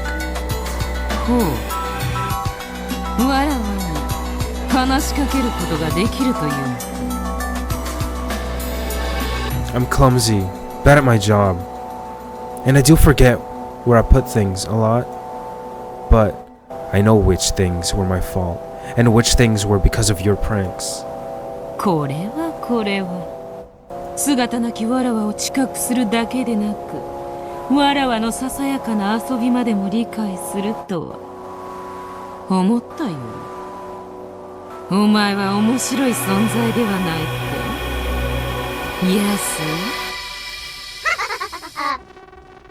I'm usually called Yasu when one of the older servants is laughing behind my back at some mistake I've made. So when I hear that name, it feels bad. She deliberately called me, not by the blessed name given to me by the Gospel House, but by that unblessed name. Upsetting the heart is a classic move for evil beings to make. That is their way of attempting to prevent others from perceiving them. To beings like witches, being understood is like shoving them out into the light of day. It won't work. In the Gospel House, I learned how to perceive those not of this world. So I already understand you. 面白いやつだ。吹けば飛ぶような儚い存在であったわらを捉えて離さぬとはな。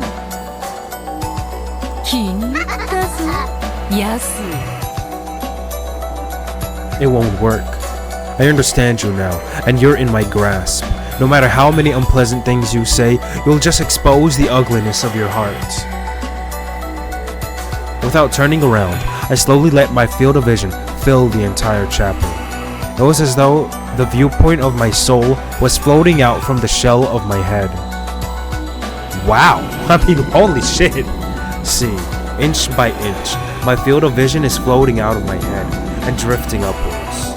As I look down at myself, standing there with head hanging and eyes tightly shut, in my mind's eye, very slowly, rose up to the ceiling of the chapel. And when I looked down from there, I looked down at myself, standing in the center of the chapel, and the witch standing behind me. Apparently, the witch realized that she was being seen.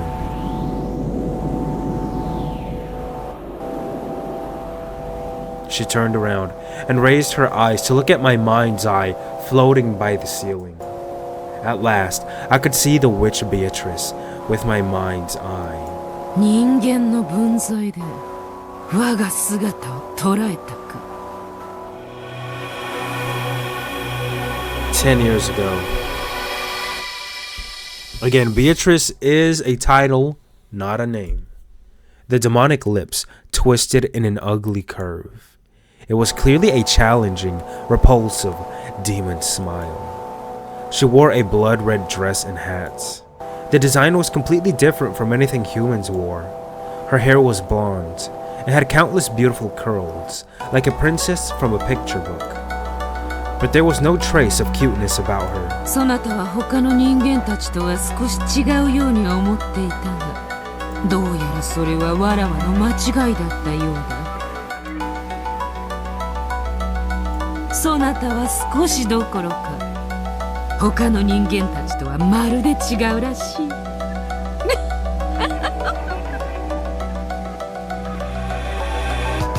You sad witch, who can only be seen by no one, heard by no one. Have you been pulling these pranks all the time just to catch the attention of humans? わらわの貧弱なる魔力を尽くし、人間どもの隙に介入するが、何をしても奴らは魔法とは思わぬ。ほんのちょっとした勘違いと決めつけ、わらわの存在をケーキのろうそくでも吹き消すかのように簡単に消し去ってしまう。If so, then I've just saved you, because I understand you and perceive you. 救うだわらわにとってそなたとの出会いなど、新しい暇つぶし以上でも以下でもないわ。It's getting dark. I don't have the time to play with you anymore. おやこれはすまぬ。夢中で遊んでいると暗くなるのに気づかぬものだ。 Please give it back. My cleaning tool. ちびぼうきとやらかなるぞ。その隣の窓辺に。But as soon as I get close, you'll move it to the next window over. 我が姿が神出鬼没であるように、我が魔法は神出鬼没。指を一つ鳴らすだけで、このように自由自在よ。The witch snapped her fingers, and various things around the chapel were sucked into black pitfalls beneath them, disappearing. No, they didn't disappear. The instant they vanished into the dark holes, other dark holes appeared in completely different parts of the chapel, and then vanished objects fell out of those. Oh, she's rearranging everything. Chairs, musical scores, clocks, and vases started appearing and disappearing all across the room. I felt as though countless tools were flying about the chapel. やれはするが、やりはせぬ。さすがにこれではいたずらの域を超えるのでな。I wonder where a witch draws the line between pranks and magic. When she snapped her fingers again, all of the objects flying about so energetically returned to their original spots, and silence fell.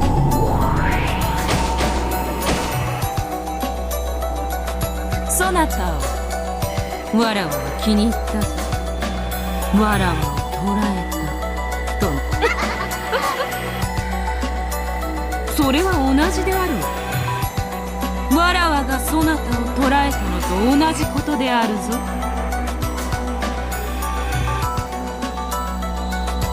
The gospel director told me that I mustn't try to see evil beings.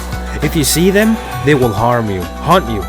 So now I understand this witch. A bond had been formed between us. その通り。そなたがわらわを認めたおかげで、わらわはそなたとの縁を得た。日々に退屈していたわらわにとって、そなたごとき幼子であっても、話し相手が生まれるのは良いことだ。I'll talk to you from time to time. So, will you stop pulling pranks like this? いや、話し相手ではない。遊び相手であるわ。Why, Gap? 遊びならば、いたずらはつきものであろう。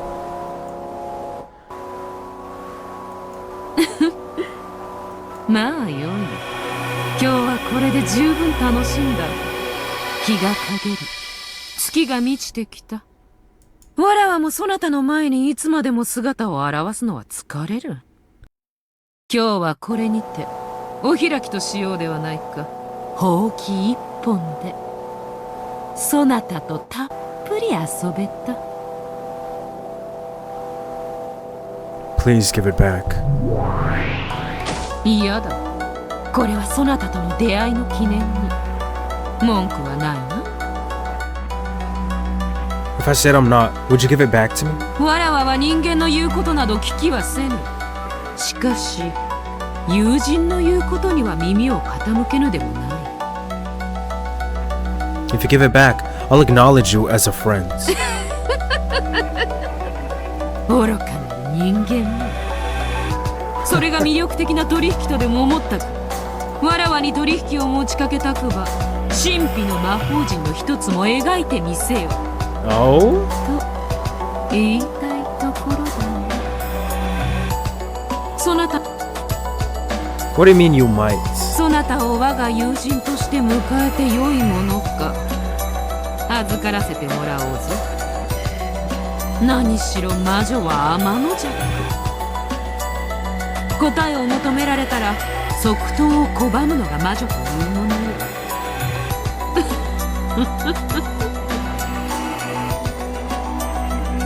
Alright. Then, I'll leave the small broom with you. Please give it back when you decide to become my friend. このほうき、そなたとの友情の架け橋となるや否か。しばらく預からせてもらう。それを迷う越を楽しませてもらおうぞ。When the witch snapped her fingers, the broom for which I had searched so long fell out of a hole in the air, landing between the fingers she had just snapped. それではさらばだ。そなたとの遊戯、退屈はしなかったぞ。ぜひまた遊ぼうぞ。If you're my friend, that is. 猫はネズミをいたぶるとき、友情を育んでからいたぶるというのか。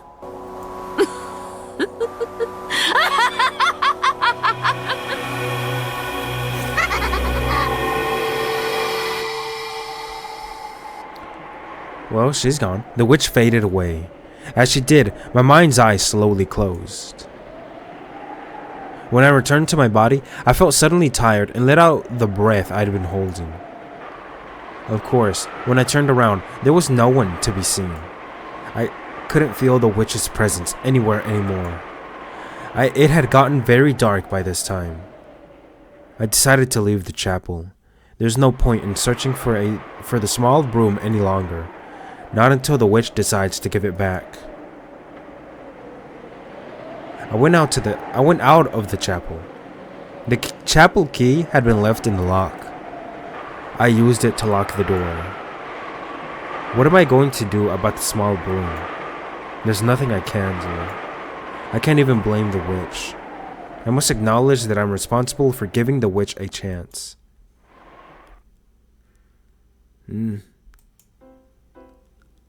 I happened to glance downwards and saw a small broom lying there by my feet. It was the broom I had been searching for all this time. Don't tell me that it'll be swallowed up by a dark hole the instant I bend over to pick it up. Maybe you will. No, this is a sign from the witch. A sign that she acknowledges me as a friend. I picked it up. Oh, I am one, yet many. この島に来て初めてできた友人はどうやら人間ではないようだった。しかし思い返せばそれは当然。魔女の島でできる友人がどうして魔女でなかろうか。これは我とベアトリーチェの初めての出会いである。しかしながら勘のいい諸君はお気づきのように、これは本当のベアトリーチェとの出会いである。我がベアトリーチェと呼ぶその魔女は後に他の名で呼ばれることになる。しかし人ならざるものであることに違いはない。そして人ならざるものに縁を持つこと、人ならざる世界への縁を持つことともなる。我は未だこれより六軒島で数奇なる運命をたどることになるとは知る由もなかったのである。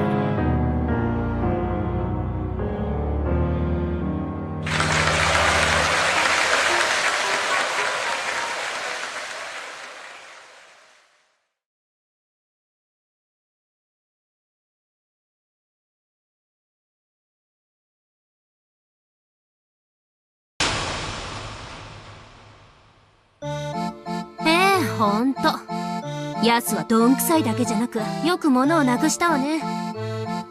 なのにさも私はなくしてません。確かに置いたのに誰かが取ったんですみたいな目つきをしてて本当にイライラしたわ。集中力のない子だった。無意識でぼんやり行動してるから自分の行動がいい加減になる。でも最初のうちだけですよ。途中からは注意するようになって、そういうこともなくなって立派になりましたし。そうだっけ？まあその程度できて当たり前なんだけどね。その当たり前ができるようになるのが成長というものですと。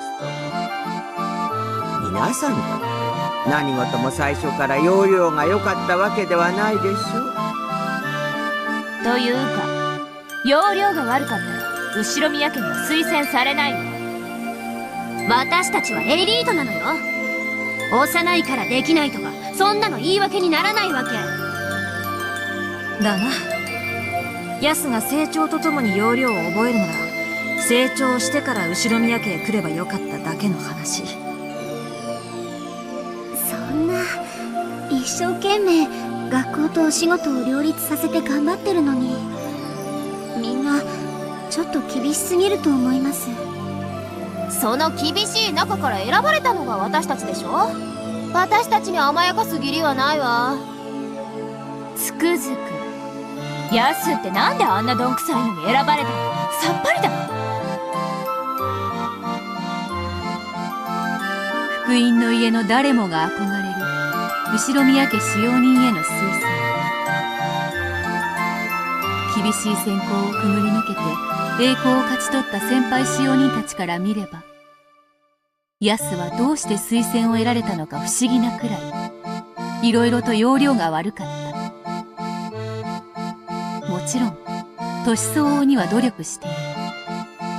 しかしそれに納得できない先輩使用人たちはいつしかヤスにことあるごとに小意地悪に接するようになるのである。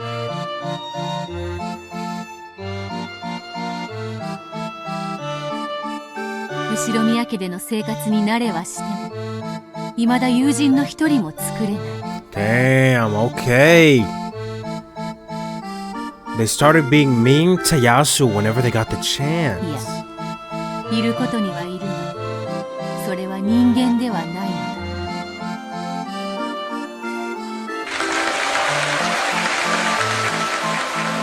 第3章、虜になる日。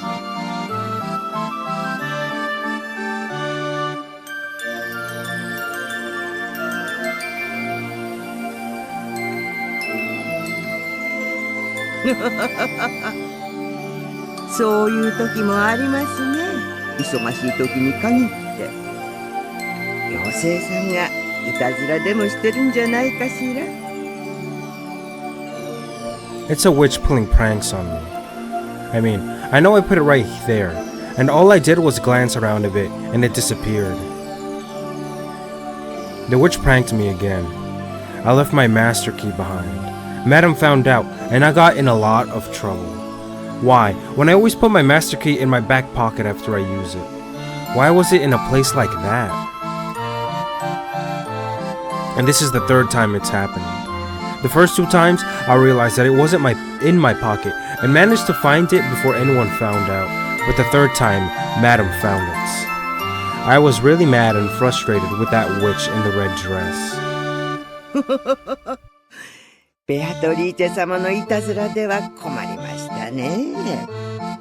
でも魔女が相手ならおまじないで何とかできるかもしれませんよ。A charm? Kumasawa-san started fishing through the kitchen cupboards, saying, "Now where did that get to?"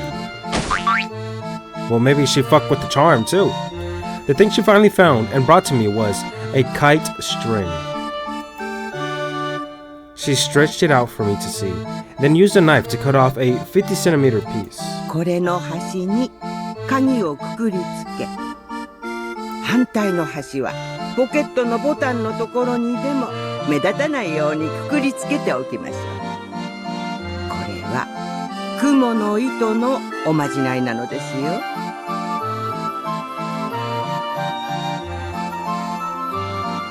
Spiderweb charm, like the ones of the evil spirit of Rokkanjima sphere. そう、よく覚えてますね。この島の雲の糸には霊力が宿っていて、強い魔除けの力を持っていると言われていました。ほら、こうしてピーンと張ると雲の糸のようでしょ。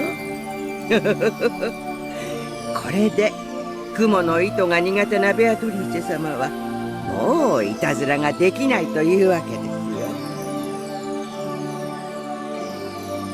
That doesn't make sense. It really does look like a spiderweb when pulled tight. Since Kumasawa... No, that does make sense. Since Kumasawa says so, it must have some pretty strong evil repelling power. I can just ask her to make several of those kite strings, gite strings for me, and then I can tie them to everything I don't want to lose. But clearly, that won't be very practical. I'd have strings all over me. What about things I can't keep tied to me? Like pencils and erasers. そういう時は別のおまじないがありますよ。それは鉛筆さんや消しゴムさんにお家を作ってあげるおまじないですよ。Make a house? You mean build a roof and a bed and stuff? お家を作るのではなく、お家を決めてあげるの。例えば、このタコ糸を切った包丁さんも、僕もうお家に帰るって。寂しがり屋さんだからすぐにお家に帰りたくなってしまうの。だからお家じゃないところに置いてしまうと迷子になってしまってクスンクスン泣いてしまうんですよ。ほら、こんなところに置きっぱなしにしたから包丁さんが寂しくて泣き出してしまいましたよ。Poor thing. We need to get Mr. Knife home. 包丁さんのお家はここですよ。ほら、家族の包丁さんたちがみんな待っているお家ですよ。ママ、ただいま。おかえりって。Kumasawa-san returned the knife to the knife holder under the sink. Even though she had done something so ordinary, I felt slightly moved, as though the lost little knife had finished his adventure and finally returned home. Well, you're feeling the same way, because you feel like you're alone. Once he slid into the spot he was supposed to be in, everyone in the knife family was together again, and they all started talking happily. Well, maybe you feel the same way, like you don't fit in. Then Kumasawa-san said we should give them their privacy and shut the door. 魔女に隠されてしまって困る者はきっと寂しがり屋さんなんですよ。だから魔女が楽しいところに連れて行ってあげようねって言うと、そうならないためにはどうしたらいいでしょうね。Take them home right away. そうですよ。寂しがり屋だからすぐに魔女についていってしまういけない子たちなんですよ。Wow. すぐにお家に返してあげないと。ほら、wow, さっきタコ糸で縛ったままそこに置きっぱなしのマスターキーさんも早くポケットのお家に帰りたいってクスンクスン泣いてますよ。Sob, sob. I'm lonely. The voice of the lonely Master Key finally reached my ears. I hurried to pick it up, took the other end of the string and tied it to my pocket button and put the key in my pocket. ほら、ただいまーって。マスターキーさんも寂しがり屋だから、お仕事で使った後はすぐお家へ返してあげましょうね。こういうお友達を少しずつ増やしていけば、ベアトリーチェ様もだんだんいたずらはできなくなりますよ。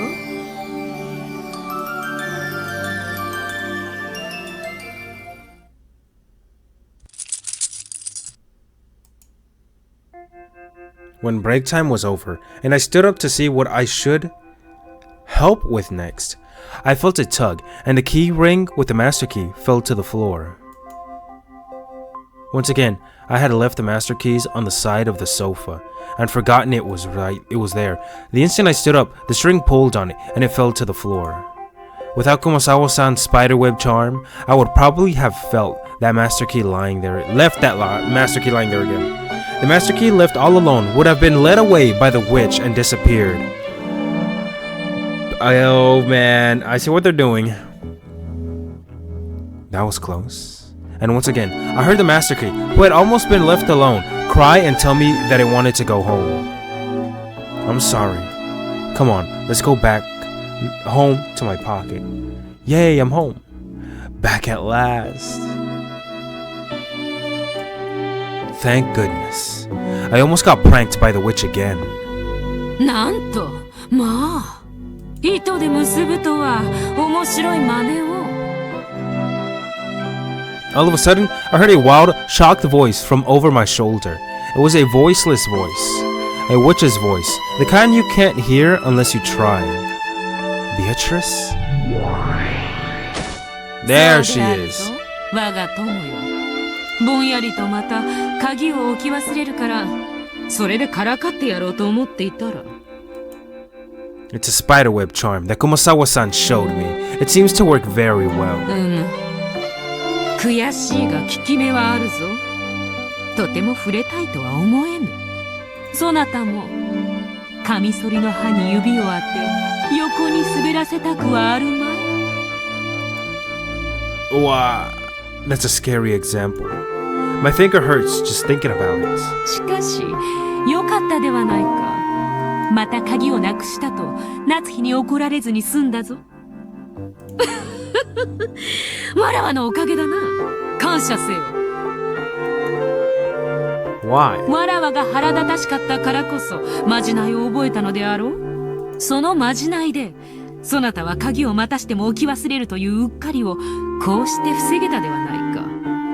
つまりわらわのおかげも同然ということよ。感謝されるのも道理であろう。No. I really don't like it, but she does have a point. Because of all the trouble Beatrice caused me, I told Kumasawa-san and learned the charm from her, even without the witch's pranking. If I didn't have the charm, I would have gone to my next job and left the master key here. If that happened, then surely I wouldn't have been able to find the key, and it would have been a big mess. こういうのを一罰百回という。わらわは友人としてそなたのミスを過剰にいたずらして思い知らせることで、こうしてそなたを立派に教育したというわけなのだ。I get the feeling that Kumasawa-san's the one I should be thanking, not you. やれやれ、魔女とはつくづく感謝されぬ家業よ。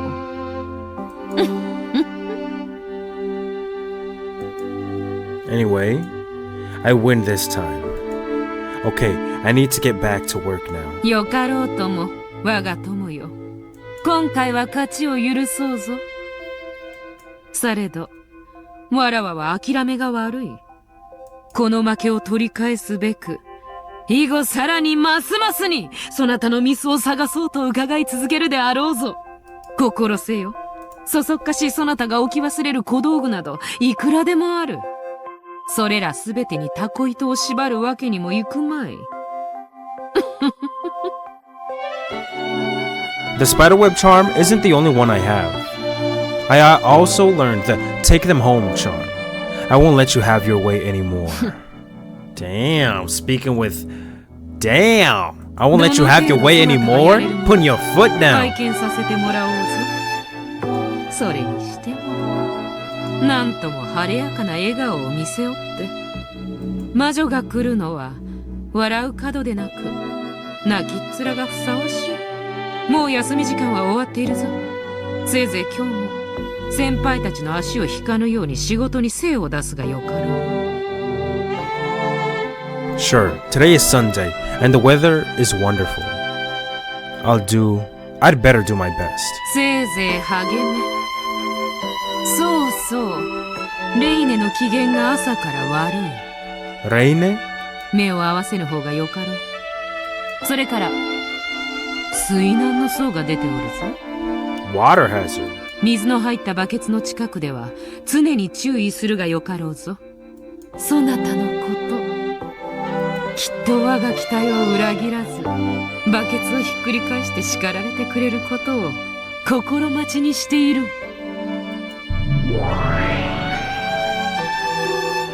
Thank you, Beatrice.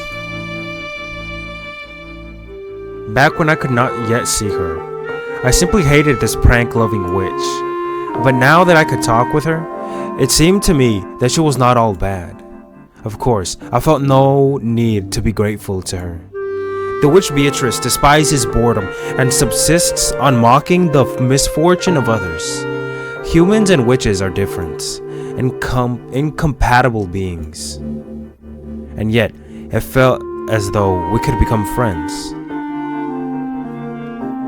Of course, she was still a witch. I could not afford to be careless. However, not being careless is a very good thing. Using charms and tricks to pay attention, so that her pranks would no longer work on me, was not a bad thing by any means. Those techniques would be useful for my job and my life, even without the witch's pranks. And yes, this witch called Beatrice would go to any lengths to make a point. I learned that it was possible to build up a friendship through verbal abuse. Wow. あの日から目に見えて変わりましたよね。いろいろなおまじないのせいかな。ですね。あの子は本当に律儀な子だから、私の教えたおまじないをしっかり守っているようでしたとも。いちいちタコ糸で縛って、あるいはいちいちお家へ帰るって。ええ、時折口に出してやってました。まるでお道具とおままごとをしてるみたいで、とても可愛らしかったですよ。子供みたい。子供でしょ。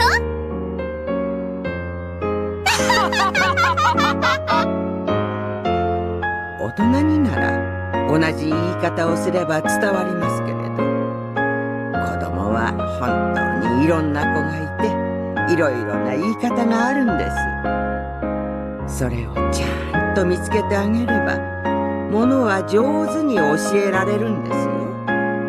怒られる方が覚える子、褒められる方が覚える子、ですものね。近所の子にちゃんと物をしまわないと妖精さんが隠しちゃうぞって脅したこともありましたっけね。その妖精があの子の場合は魔女になったというだけの話。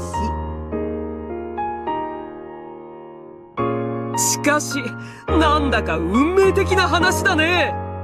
だって熊沢はこの子がベアトリーチェの子だって知ってたんでしょ？ええ、知っていましたとも。ベアトリーチェの子に魔女ベアトリーチェがいたずらするから物をちゃんと片付けるようにって教えるなんて、なんだかおかしいですね。だからあの子が物を魔女に隠されていたずらをされると言ってきた時思ったのです。これはきっと亡くなられたベアトリーチェ様が魔女になって自分の子に物を片付けなさいと教えに来ているに違いないと。だからあの子にはそう教えるのが一番だと思ったのです。物を置いた場所をすぐ忘れるとかすぐなくすとか、そういう悪評があったのに、それを払拭してからはどんどん明るくなっていきましたね。弱点は克服することで強みとなり、自信となって人をたくましくしてくれるのです。あの子のそんな日々の小さな成長が、それはもう実の孫のように可愛らしかったですとも。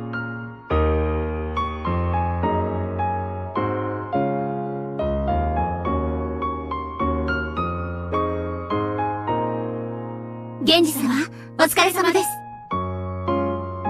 皆大掃除ご苦労だった。普段使うことも少ない客室だが、いつ何時大切なお客様を止めることになるやもわからぬ。清掃もまた寸分の気の緩みもあってはならん。無論です。使用人一同心得ております。そうあってほしい。見回ったところこれを拾った。これは誰のであるか。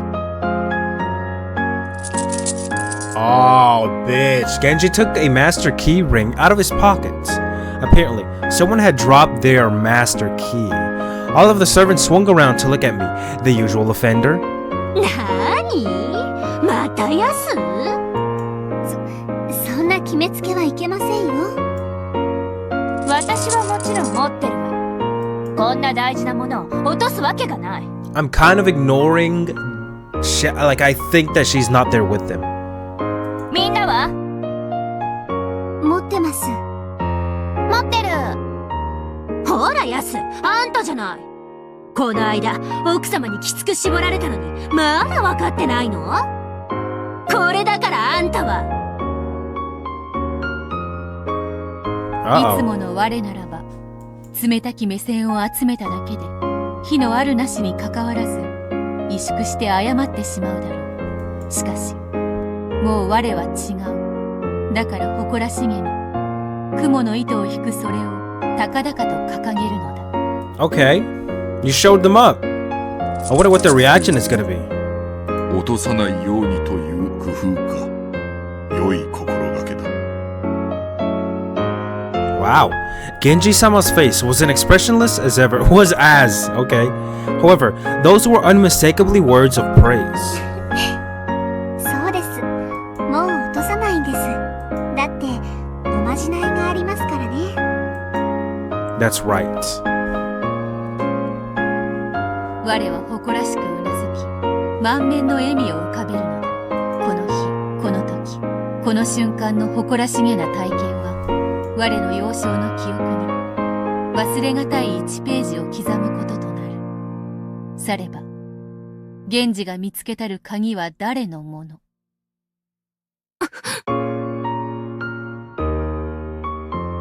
There was only one servant who hadn't raised their key. As she muttered, It had to be Yasu's key. Of course it's not mine. And fished in her pocket, her face went pale. 日々の仕事に寸分の気の緩みもあってはならん。だが時に失敗はある。それを咎めぬが己を顧みず、仲間の失敗を決めつける態度は褒められたものではない。 Holy shit, okay. 申し訳ありません。 The older servant turned red and hung her head. Behind her, though no one else could see it, was the witch. 我が友はもはや同じことは繰り返さぬぞ。何しろわらわが虎視眈々と狙っているのに一向に隙を見せぬのでな。しかし残念。こやつが鍵をなくしたのなら早速いたずらをしてやればよかった。 Please don't prank people other than me. 何か言った？ Nothing. してやったりと思うつもりはないけれど、どんくさいといつもバカにされている我がようやく胸の晴れた一日であった。この日を境にようやく我は後宮家の使用人としての生活に慣れたと自覚できるようになるのである。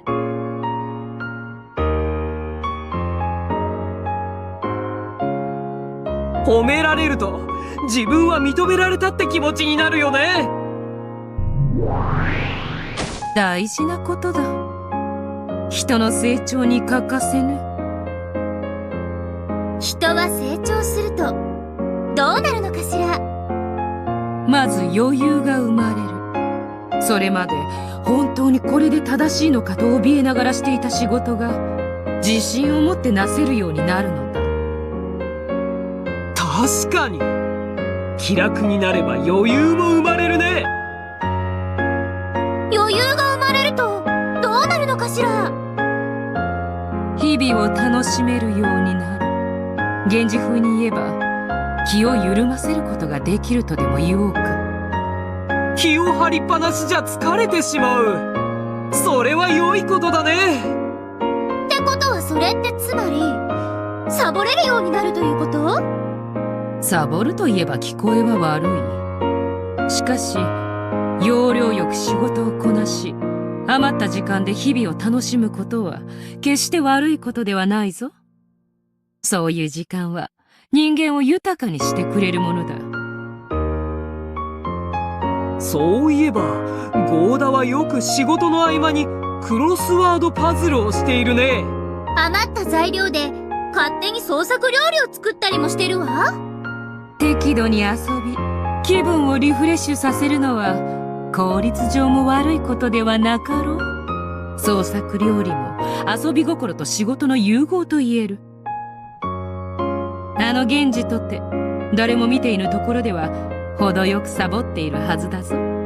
テレビを見たり主の酒をくすねたり小難しい本を読んでいたりしているわ。源氏が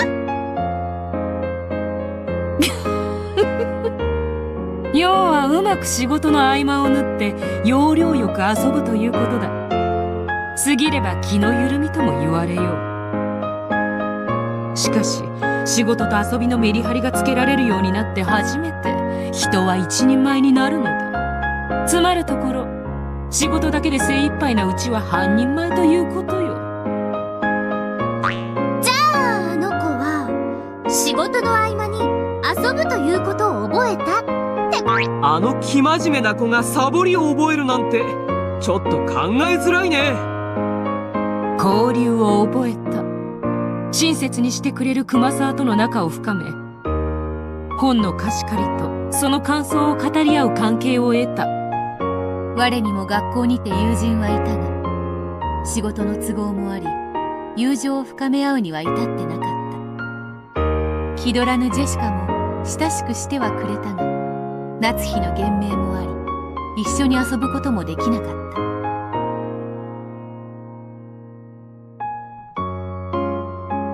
そんな我にとっていつも母のように優しくしてくれる熊沢は最も親しい存在であった。孫ほども離れた二人のこと、駆け回って遊ぶわけではない。熊沢の趣味に興味を持ったのだ。熊沢の趣味って何かしら？本だ。意外かもしれぬが、あの熊沢、なかなかに推理小説を好んでおった。どんな本か関心を持つうちに自分も読んでみることに。 Holy fuck, guys. Wow, okay, first of all, I'm being very quiet. I do know that. Second of all, it just hit me what they're saying. This kid and Kumasawa, remember? Oh, fuck. Was it episode 3? At the beginning of episode 3? Remember that flashback we had of Beatrice being an apprentice with Virgilia? And who the fuck does Virgilia come out of? Kumasawa! その通りよ。I feel like there's a connection right here between that. 推理小説は読みながらに語らうのもなかなかに楽しい。すでに答えを知る熊沢にしても、若き知性がどのような推理を見せるのか聞くのはさぞや楽しかったに違いあるまい。And that いきなり熊沢の読む難解なものから入りはしなかった。And that could be how fucking Beatrice or whoever became a fan of all this mystery shit. Damn, and created this game board. まずはおすすめを聞き、学校の図書室から探してきて読んだ。使用人室にも持ち込み、休憩の合間などに少しずつ読み進めた。そして新しい推理が浮かぶたびにそれを熊沢に話し、すでに答えを知っている熊沢はニヤニヤと笑いながら我の推理に相槌を打つ。それが我にとっての楽しい時間だった。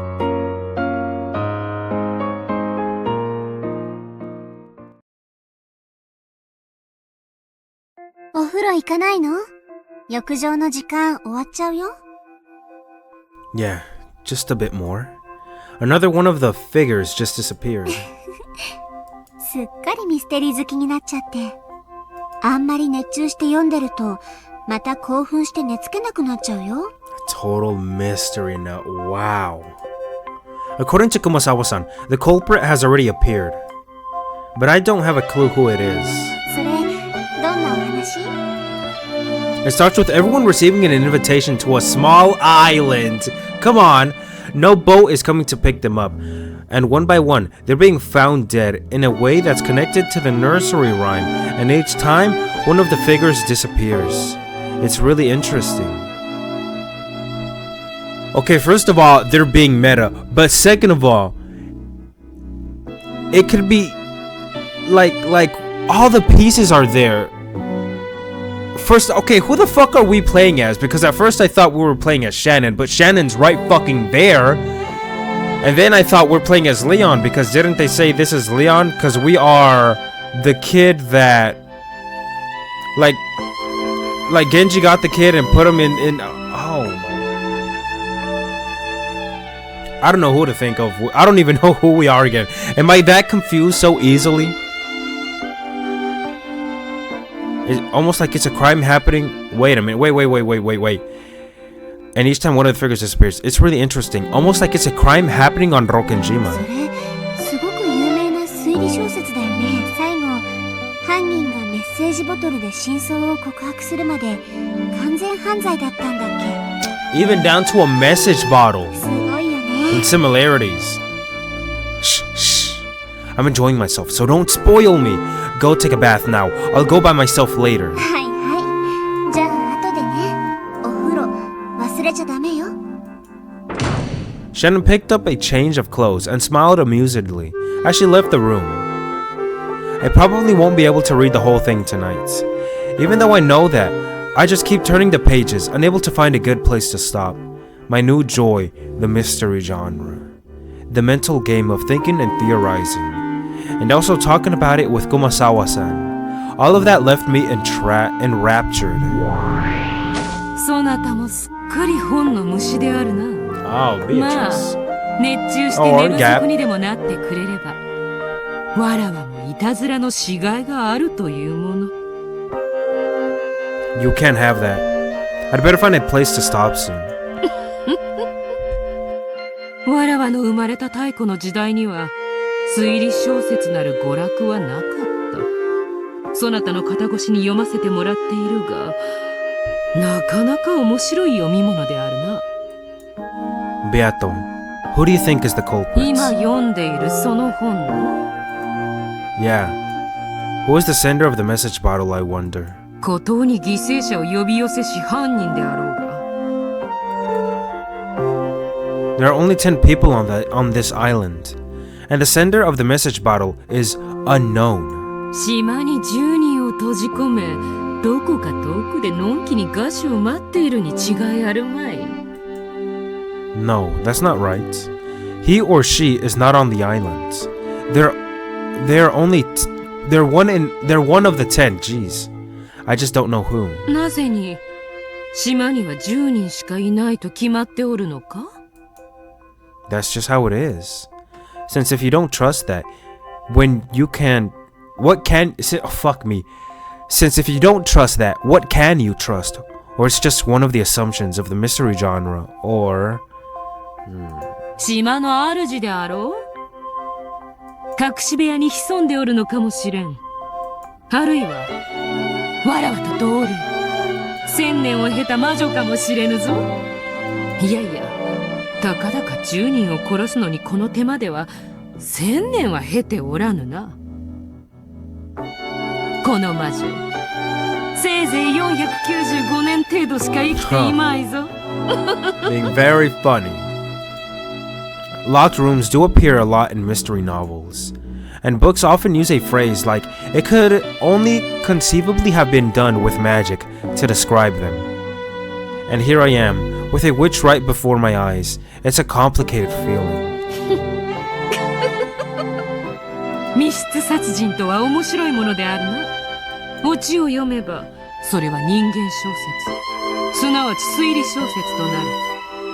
しかしもし、オチを破いて失わせれば、それは魔女小説、すなわち幻想小説となる。Ha, really? That's an interesting way to look at it. So you're saying that there's only a razor-thin margin between human novels and witch novels when it comes to mysteries? トリックがあれば人間小説になる。なければ魔女小説になる。そなたが読むその本の最後のほんの数ページを破り取るだけで、そやつをアンノーンとしてわらわに列する魔女とすることができるわけだ。That might be surprisingly wise coming from you. So the culprit of detective novels without an answer is a witch. この世の闇はすべて我ら魔女のものよ。さすればわらわは全世界古今東西すべての推理小説に犯人として君臨できようぞ。Except if you reason it outright and find the true answer, then the witch is done for. 推理小説とやらはやはり面白い。This has to be the origins to the games, right? これは実に愉快な思考のゲームであるぞ。That's right. This is a mental game.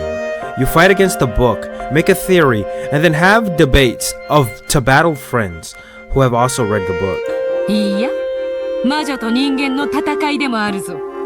わらわの密室殺人という名の魔法を許すか否定するかのミステリーという名のチェスである。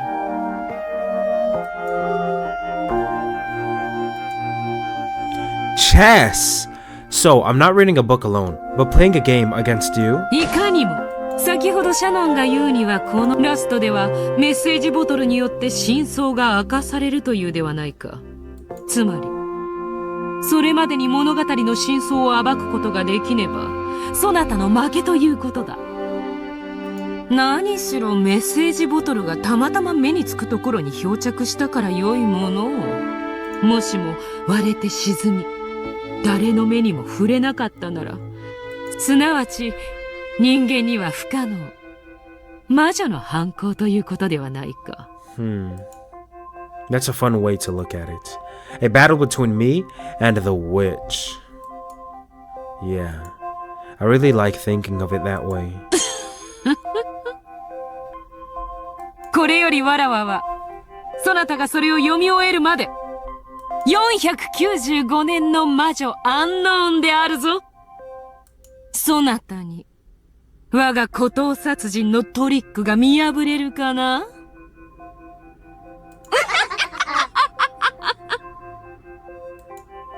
I have formed one theory.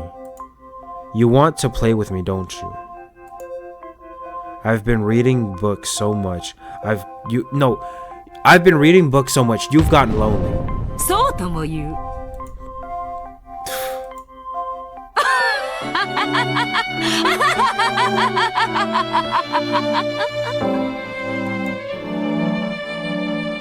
Incidentally, the game Beato and I played with this book ended with my defeat.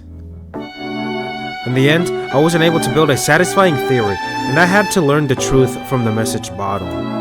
Luckily, it did manage to drift into human hands. If it had sunk to the bottom of the ocean, as Beato had suggested, I would have had no way of knowing the truth. In other words, I would have been forced to accept that the sender of the message bottle was a witch. Mystery. I once thought it was just a genre for novels. To think that it could so easily become a fight between witches and humans, truth and fantasy. I was instantly enraptured by this new game.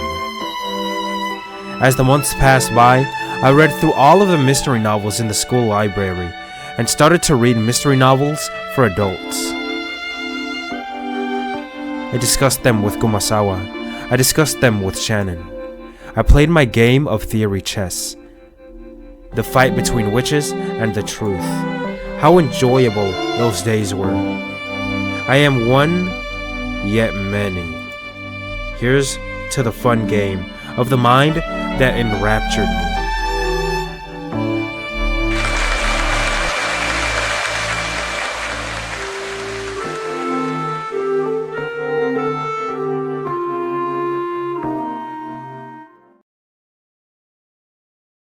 第4章、新しき日々。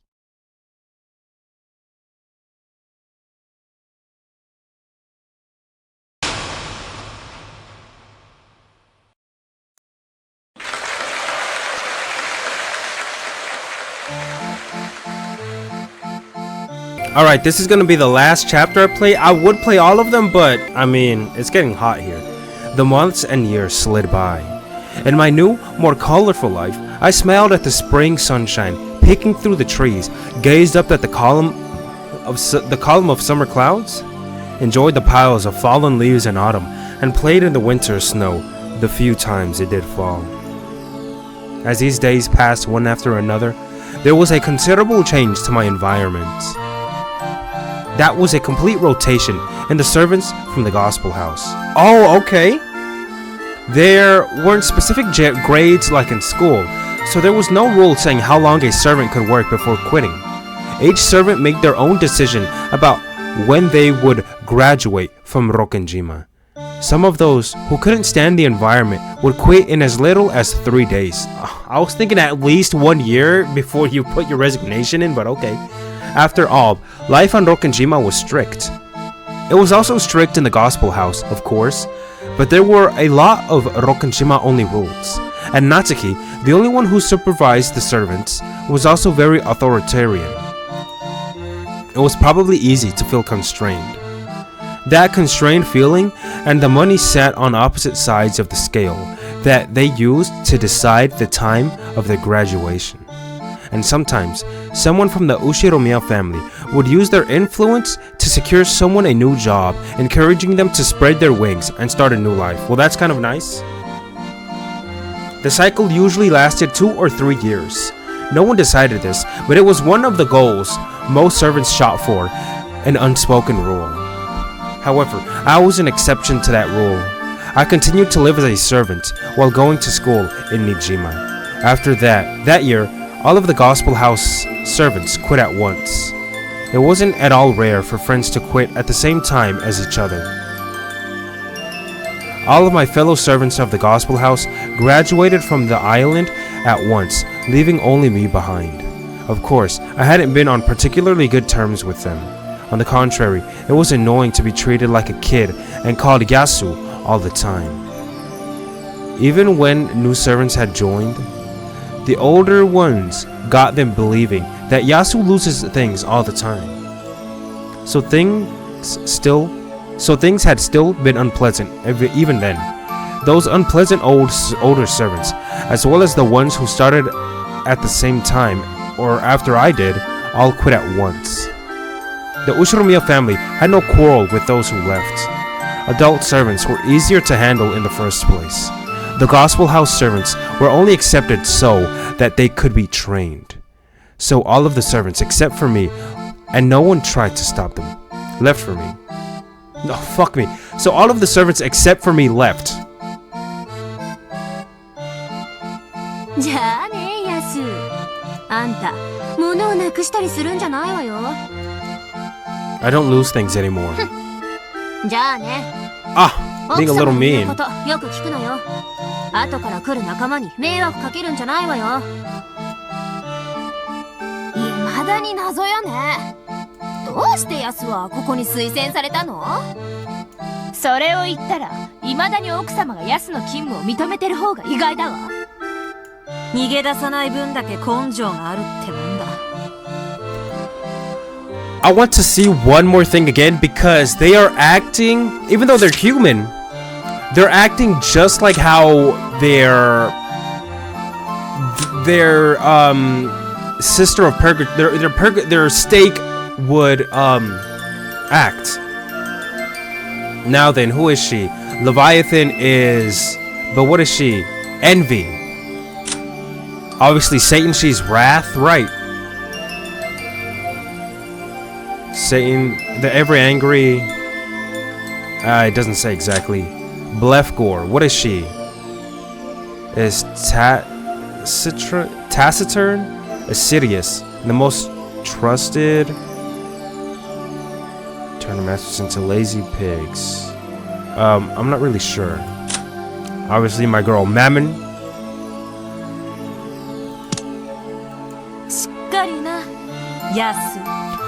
This is what I'm thinking, right?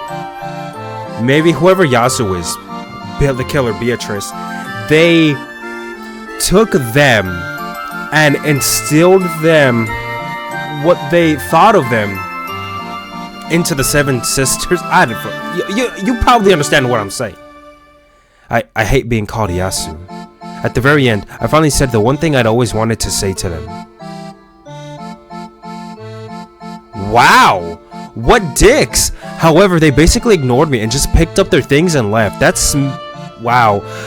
Yasu, don't worry too much. That just shows their character.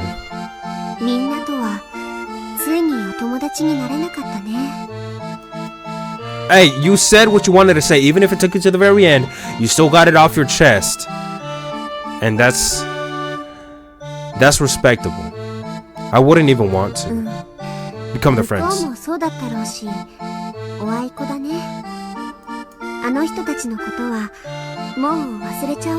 Yeah, I mean, you're never gonna see them ever again. Well.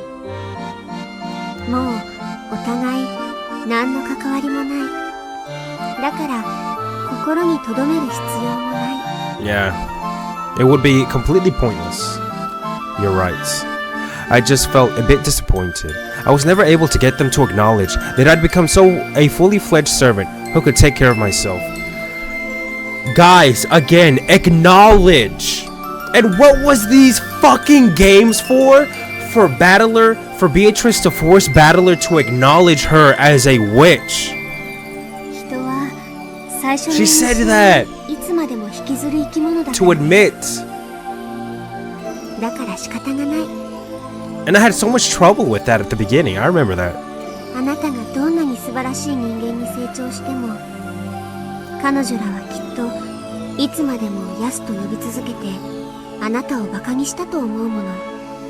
そんな人たちに認めさせようと思うなんて全然意味のないことなんだよ。 Yes. Yeah. You're right, Shannon. I'll completely forget about those people. それがいいよ。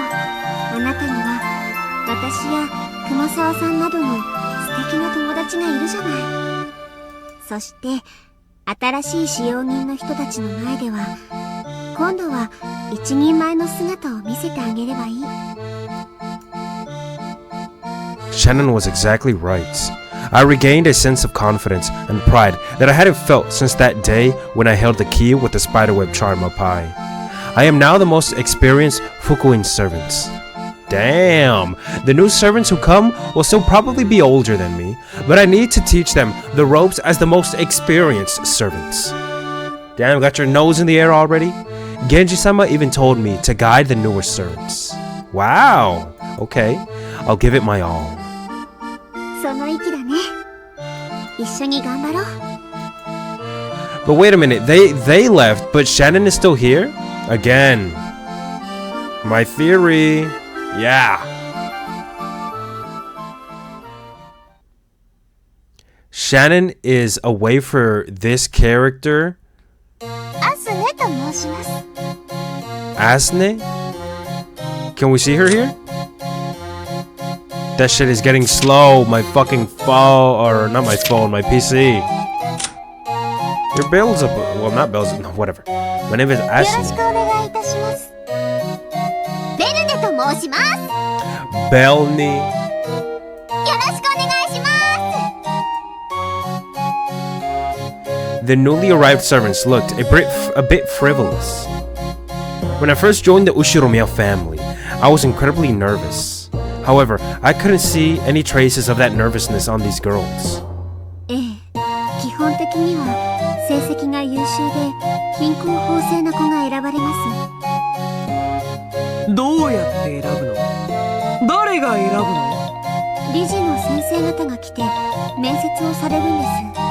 他にも日頃の素行とか。じゃあ先生の前でだけいいこぶってても合格できちゃうってことも？まあ、先生が見て良いと判断されれば合格することよ。福音の家よりやってくる子たちはいつだって個性的だった。それが使用人としての日々の中で研磨され、やがては後宮家の使用人の名に恥じない立派な姿に成長していくのだ。とはいえそれを促すのは先輩使用人たちの役目。今や我だけが古参である以上、彼女らを立派に導く責務があるのだ。新しく来た子たちはどんな感じだった？もちろんエリートね。貧困法制な。奥様や源氏様の前ではそうだったと思います。でも目上の方がいらっしゃらないときはちょっと不真面目だったみたいで。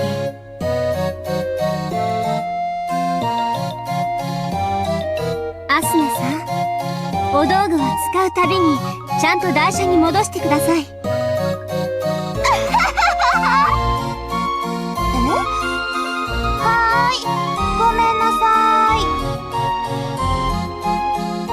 As an experienced servant, I also gave them a warning. And Belny-san, you shouldn't set your keys down in a place like that. You'll lose it. なくしません。私、置いた場所は絶対忘れませんから。When I first arrived here, the older servants would often tell me off, just as I was doing now. They would probably have been far more mean and obnoxious about it. I had hated that, so I tried to be more gentle when admonishing them, but they wouldn't take me seriously. Listen up. You know there's a witch living in the mansion, don't you? おー、ベアトリーチェよ。それ似てる。まさかシャノンちゃんもそれ信じてるわけじゃないですよね。Oh, wait, they're talking. Okay, so Shannon is actually here because they are referencing her. 本当にいるんですよ。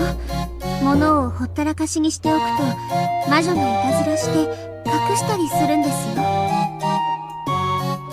It's true. It's gotten me into trouble many times. 魔女が物を隠すなんて、そんなことあるわけないじゃないですか。魔女なんてそんなのいるわけないし。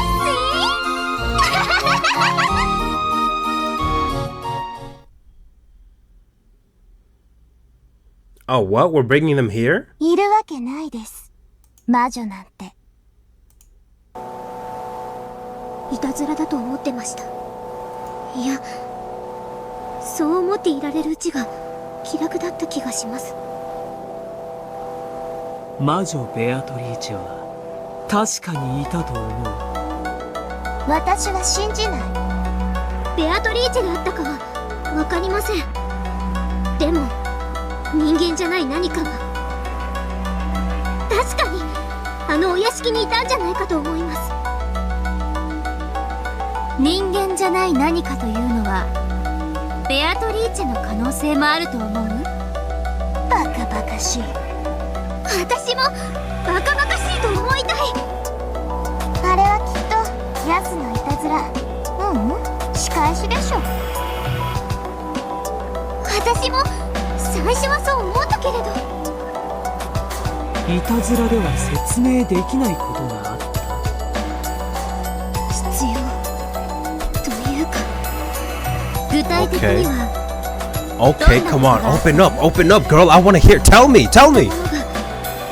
と振り返った拍子にはもうないんです。Okay, just like with Yasu. ヤスが隠したんでしょ。最初はそう思った。そう考えるのが自然だった。でも違和感も覚えてた。あんな気弱な子がそこまでえげつないことするかなってずっと思ってた。どんなことがあった？話。鍵束がなくなった時に私が見てない隙にヤスがひょいってどこかに隠したんだろうと思えた。でも鍵束から一つの鍵だけが消えてて、それがありもしないところから出てくるなんて考えられない。その鍵だけあんたが見てない隙に引っこ抜いたんじゃないの？そんなのできる？実際に鍵束を丸ごとひょいっと隠すならともかく、鍵束から鍵を一つ抜き取るって考えれば考えるほどに簡単じゃないよ。ガチャガチャガチャガチャ、すぐそこで私が背中を向けてるのよ。そんなこと悠長にやってたらいくら私がバカでも気がつく。でも音もなくスーッと鍵が一つだけ消えていた。あの時に初めて気がついたの。これ逆ギレしたヤスのいたずらじゃなくて、もっとそのヤバいもんなんじゃねって。その紛失した鍵はどこから見つかったの？私のロッカーから。Oh shit, okay. ベルネうっかり屋だからさ、ひょいって鍵をそれだけ外してロッカーにしまったの忘れてたんじゃないの？鍵玉からなんでわざわざその鍵だけを外すわけ？ハスね、鍵玉の鍵外したり、あるいは戻したりしたことある？ You know what I'm thinking? What if they blamed him but they said it couldn't be Yasu? Again, what if this multiple personality shit? Yo, I'm thinking. 私も試してみた。あれすごく硬い。わざわざやらない。やる意味ないし。私無遊病。自分でやったことの記憶さえないっての？私バカだけどそこまでバカじゃない。I may be stupid, but I'm not that stupid. そこまで自分のこと忘れてたりしない。それに私の鍵さ、確実に部屋に入った時はあったよ。じゃなきゃあの部屋の鍵私どうやって開けたわけよ。だからさ、音をさせないようにさ、スルリとそのヤスがうまく鍵を抜いてベルネのロッカーに隠したんだよ。私も最初はそう思った。ヤスに舐めたことすんじゃねって、食ってかかった。 You know what? I just immediately thought of something way easier. What if Yasu just slid that key? Because they all have the same keys, right? They all have master keys and other keys, but they all have the same set of keys. Couldn't he just easily slip one of that key from his off, unlock your locker? I imagine. Well, if there's master keys, would they unlock every locker? Or somehow he would, even if he didn't need to, he could just store or keep his keys, right? Switch his key ring with that one key missing with yours, because they're the same, and then he could then take your locker, open it with your key, and put that one key in there. Thus, he has his full set of keys in his key ring, the one that he took from you, and the one that was originally his, which is now missing one because he grabbed it. You know what I'm saying? Like, that makes perfect sense. He could just do that. でも言いながら思ってた。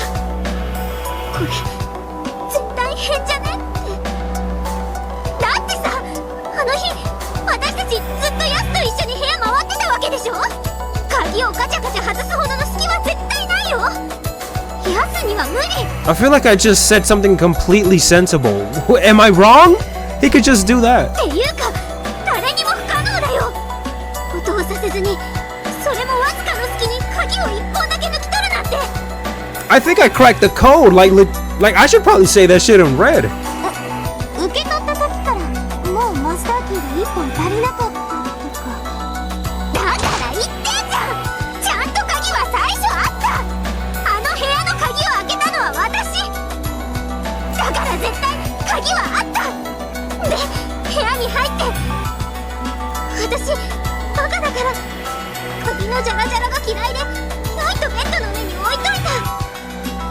それで掃除終わって鍵束取って正常しようとしたらもうなかった。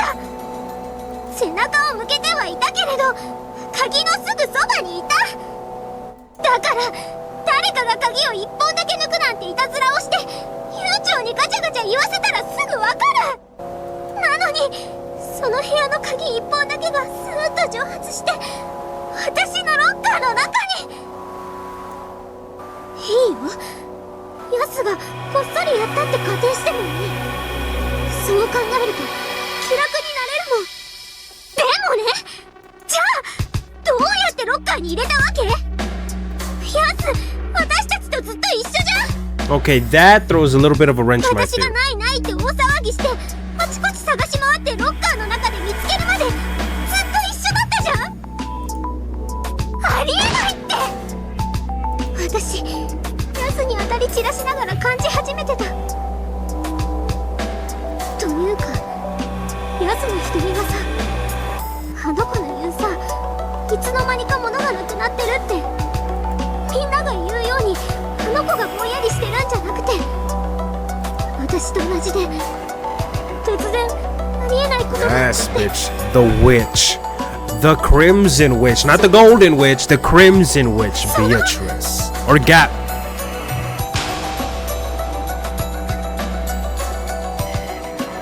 ヤスはずっと一緒だったからロッカーに入れるのは不可能。そんなおかしなことが他にも。そう、物がなくなるとか単純にそれだけじゃないことがさすがに薄気味悪くなって物とかその辺に置かないように気をつけたけど、最初こそヤスなめんなって思ってたけど途中からマジでこれは違うって理解し始めた。私がポケットに入れっぱなしにしてたはずの鍵玉から鍵が消えたことだってある。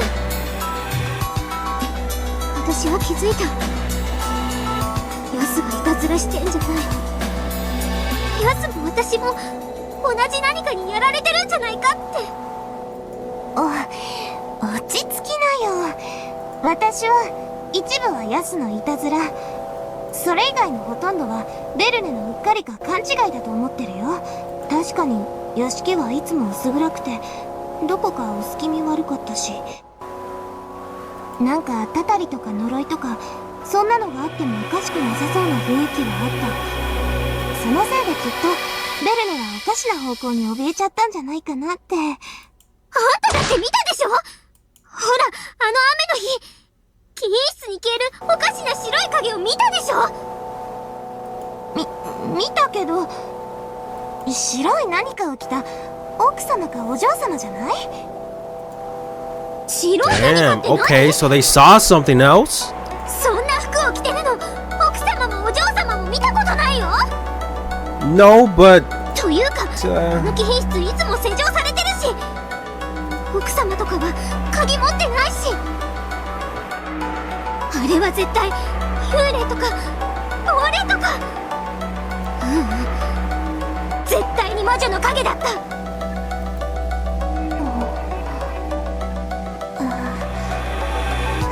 とまあ、途中からベルネはこんな感じ。すっかり怯えてしまった。私はすれてるから。ベルネがビビればビビるほど魔女なんてバカらしい、そんなのいるわけないって思いを強くした。でもさすがに空気を読まざるを得なかった。というか、うかつに口にしない方がいい話題だと気づき始めてた。階段とか係ってさ、部外者が聞くと本当にバカバカしい。でもね、そこにいる当事者からすると全然笑えない。あれは本当に笑えない話だったよ。それはちっとも私の話を信じてくれなかった。だから私、途中からスネに相談するのやめて。Wow, to Yasu. 私はあんたのいたずらだと思ってたけど、絶対にあんたじゃない。なんかおかしなものにやられてるって。そうしたらなんて。Damn, Big Zephyr. 自分も同じようなことが何度もあったけど、誰に相談しても信じてくれなかったって。第一、先輩とかはヤスのことバカにしてたけど、ヤスは言われるほどドジでもバカでもなかった。年下に仕切られるのはムカつくからいつも反抗してたけど、仕事は割とそつなくこなしてた。そんなヤスがそこまでバカにされるほど物をなくすなんてことあるのかなって不思議に思ってた。 Wasn't she calling Yasu clumsy before all this happened? And now she's changing her opinion. だから確信したの。いる。このお屋敷には人間とは異なる何かおかしなものがいるって。 This is reminding me of what we've heard a couple times so far in this episode, that to create a universe, you need two people. Or to create someone right. And it started with one person, Yasu. And now we're starting with my girl right here. What's her name? Belni? Is she Belni or Asni or the other girl? What's her name? 魔女ベアトリーチェ。もしそれがそう呼ばれるものならば信じる。 There it is! Now, Beatrice exists. 人間じゃ説明ができないものが確かにあの屋敷にはいたの。それを理解できない人たちが私やヤスのことをドジだのうっかりだの勝手に言ってた。分かってない。全然分かってない。 Damn. でも And that is how it is. ベルネはさすがにヤバいと思ってしっかりするようになったじゃん。そしたら物がなくなるとかの騒ぎなくなったじゃん。やっぱりベルネの勘違いだったんだよ。違うよ、私ヤスにシャンに熊沢さんとかにも相談したの。 Okay, Yasu and Shannon, so there's a clear distinction between them. そしたらやっぱり魔女はいるって。古い使用人たちはみんなちゃんと敬ってるって。私はベアトリーチェなんているわけないって堂々とバカにしてたからたかられたんだって。だから心を入れ替えた。ヤスに貴賓室の人形のお参りの仕方を習った。源氏様に頼んで鎮守の社にもお参りさせてもらった。そしたら収まったの、ピタリと。 Hold on, let me read this again. give offerings to the doll in the... Wait! They said I had been cursed because I'd stupidly gone around saying that Beatrice didn't exist. Yes, we've heard this before. You say she doesn't exist, you're gonna get a fucking visit. So I reformed. Yasu taught me how to give offerings to the doll in the VIP room. What the fuck just happened not that long ago with Jessica? This very fucking episode, she went in, she saw the doll in the VIP room with little cookies and chocolates, and then she got on the phone, heard Jessica or Maria singing, and then the doll vanished with a laughter. Like that, bitch. I asked Genji-sama for permission and prayed at the shrine on the reef, which we also know about, and then it stopped all at once. 途中から魔女のことバカにしなくなったからよかったけど、もしも空気読まずにずっとバカにし続けてたら、今度はあんたがたたりの標的にされてたに違いない。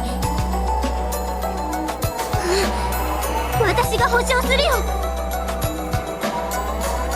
Damn, bitch. Is this a devil's proof? I don't know. Yes, now even she's unsure. あんた分かってない。本当に分かってないよ。だから私は新しい後輩にはきちっと教えたよ。このお屋敷にはベアトリーチ様という魔女がいる。バカにするとマジでたかるからって。ベルネ。物がね、消えたらそれは魔女がすぐ近くにいて私たちを見てるって合図なんだよ。いたずらだとか魔女なんかいるわけないとか、そんなことを言ったらもっともっと語られてしまう。 Yes, you're denying her existence. 鍵が消えたらそれは魔女が現れた印。 Damn, bitch. Oh, isn't this Jessica's room? Golden Slaughterer. Bellany carelessly tossed her keyring onto the bed again, humming as she started to clean. No matter how much I warn her, she doesn't change her ways. She's always making fun of me and calling me Yasu, so she won't listen to what I tell her. Why won't she listen to what I say? You mustn't leave things lying carelessly about. If you lower your guard, the witch will prank you.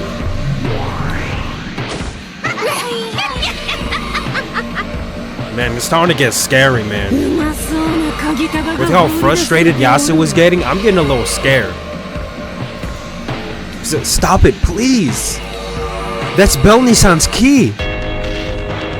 Bellany-san's key. Keep your pranking to me alone. Let the others be. そなたは最近すっかり用心深くなって面白くなかったところだ。冗談。それにしても我が友が親切に忠告しているというのに耳を貸さぬとは不愉快なやつら。我が友を蔑む言動の数々、わらわに対するものと受け取らせてもらおうぞ。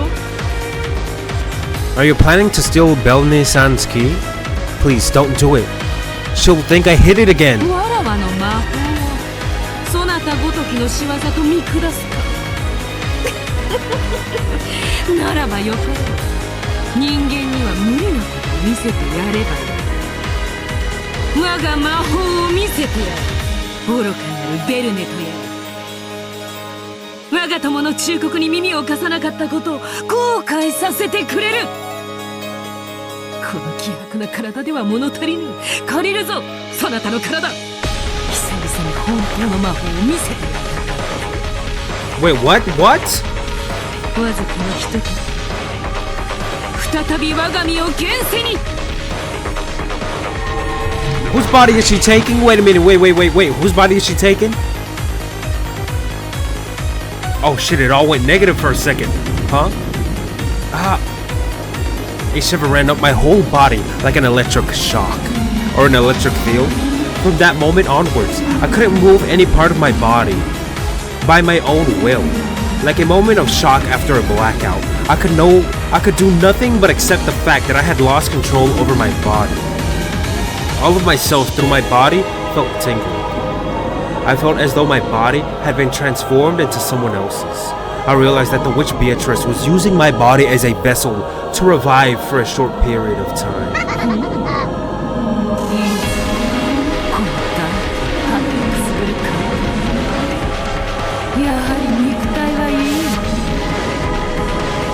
What are you trying to do? Please don't do anything mean. This time everything was backwards. My words were spoken inside my heart, and the witch's voice was coming out of my mouth. And now she's fully solid. Her picture is, anyways.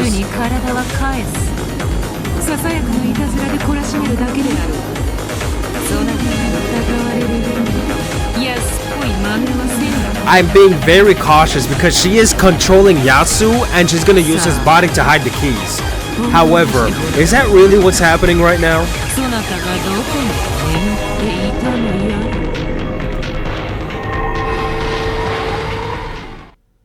Everything went completely white and my mind stopped. Wait, white? Patchwork Chimera, bitch. Oh shit, I love all these songs. Once again, that tingling sensation slid up my body. I could feel it all gather in the fingers of both my hands and come out through my fingertips. I'm imagining that shit. It was an incomprehensible, indescribable, unknown sensation. I was gonna keep going, but I didn't. My head went blank and I couldn't think at all. I could do nothing but abandon my soul to the sensation. I finally understood. This is what it's like to use magic.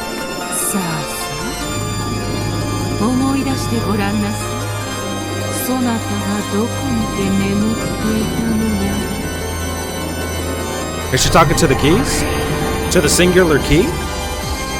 My fingers moved like a puppet's and danced around as though I was a conductor, not of music, but of magic. Damn, fish. The descriptions. I never knew that having my body move without my control could be so exciting.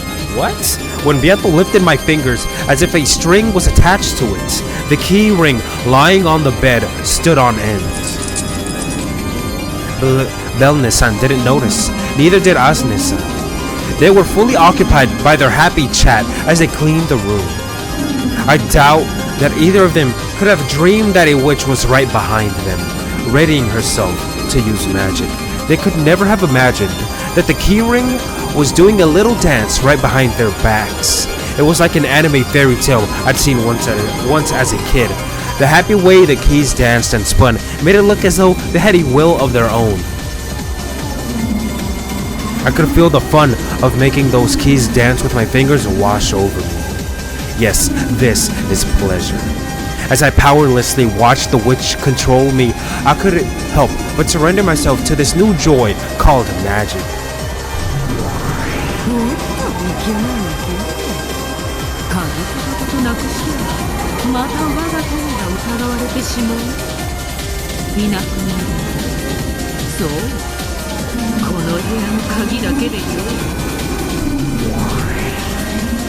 Ah, locked room. The fucking... your old friend. Beato controlled my fingers, controlling the magic, and thereby controlling the keys. The key ring slumped down on the bed, and then just the mansion's master key stood on end.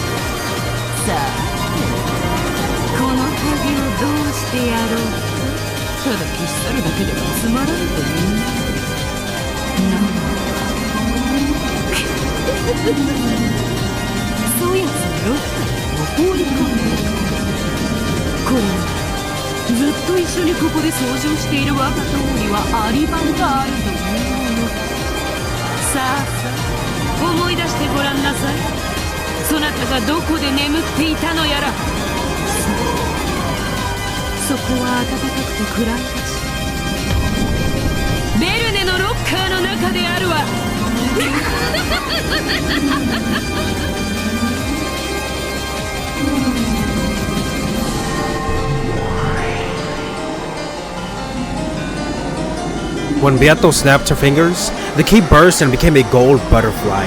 A gold butterfly? I see. It's gold because she's the golden witch who gave the master all of his gold.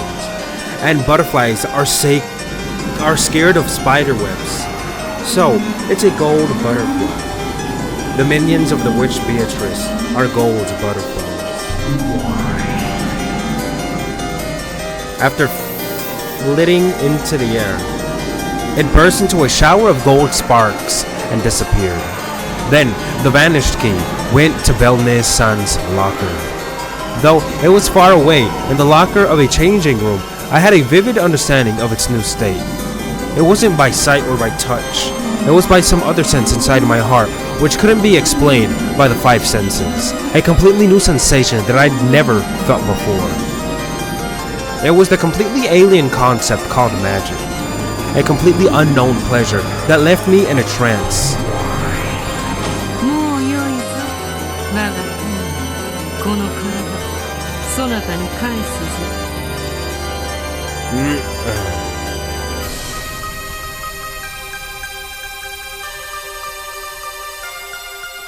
Thank you.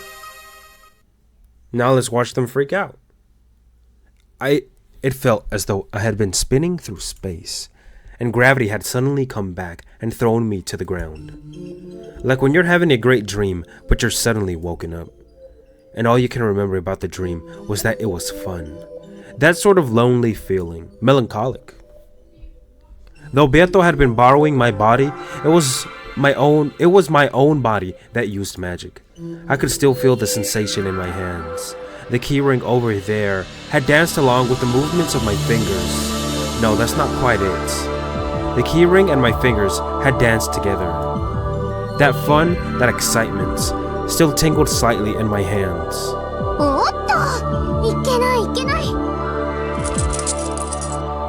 Saying this, Belnez-san suddenly turned around and picked up the keyring she had thrown down on the bed. She must have realized that I was staring at it.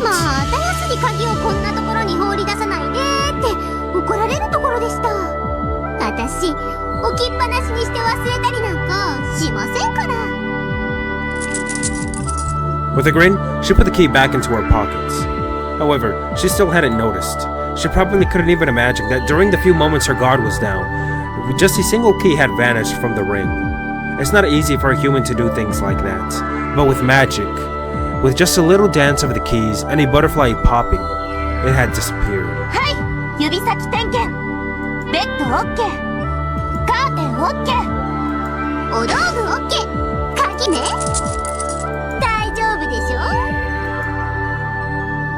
Yes, that's good. Then let's go on to the next room. Belnez-san, could you lock up this room for me? Uh-oh, did Belnez-san's key really disappear by magic? Was that fun magic just a daydream I had? I was so scared of that being true that I tested it. Oh, bitch.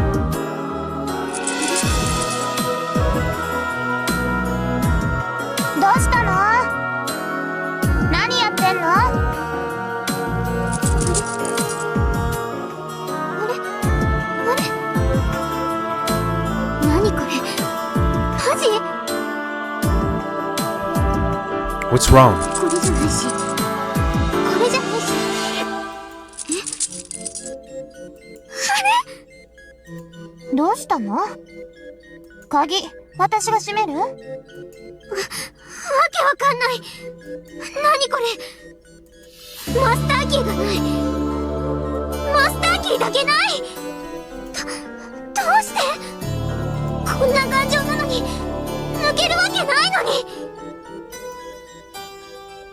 I could faintly feel that tickling sensation in the tips of my fingers.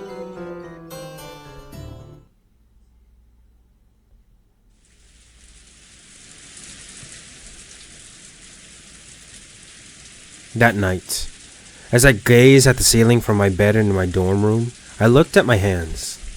I couldn't sleep. The excitement from the time those keys danced was still there in my fingers. Is this how witches always feel? I have a witch friend called Beatrice. She always used to pull pranks on me with her strange magic. Because I saw this all the time, I thought I knew what magic was. But today, she had possessed my body and used magic with it. The sensation of magic that I finally felt at the time still held my heart entranced. It was a completely unknown pleasure. After all, with a movement of my fingertips, the key had danced on command. It was a mysterious, wondrous miracle of magic, something no human could do. I still couldn't let go of that excitement.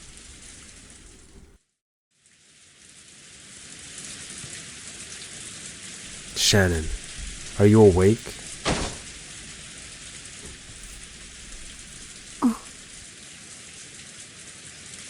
Nani? Oh my, I was so scared for a second. I thought her eyes were completely black. Or blue, I mean. However she was back in chapter, 3 or 4? Shannon was still awake. Shannon is always early to bed, early to rise. By getting to bed early, all of her weariness disappears by the next day. She lives a model life, one that all servants should respect and admire. If I wanted to become a beloved and respected servant like Shannon, I would need to act that way too. Didn't they say that he was in his own room by himself? However, I had no confidence that I could do that anymore. I guess I can't become like you after all. どうしたの？突然。You were my ideal, always. At the gospel house, you were kind to everyone and loved by everyone. You would always play with me, and you were my only friends. And at the Ushiromiya mansion, you were a wonderful servant who could carry out any task flawlessly and gracefully. My idol, my goal. That's what you were. 一緒に頑張ろうよ。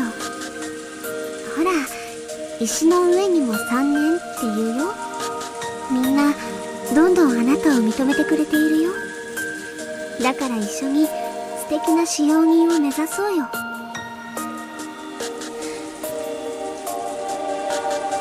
私、使用人辞める。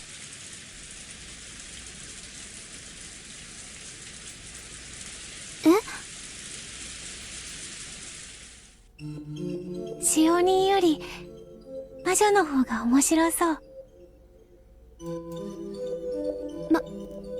魔女って何の話？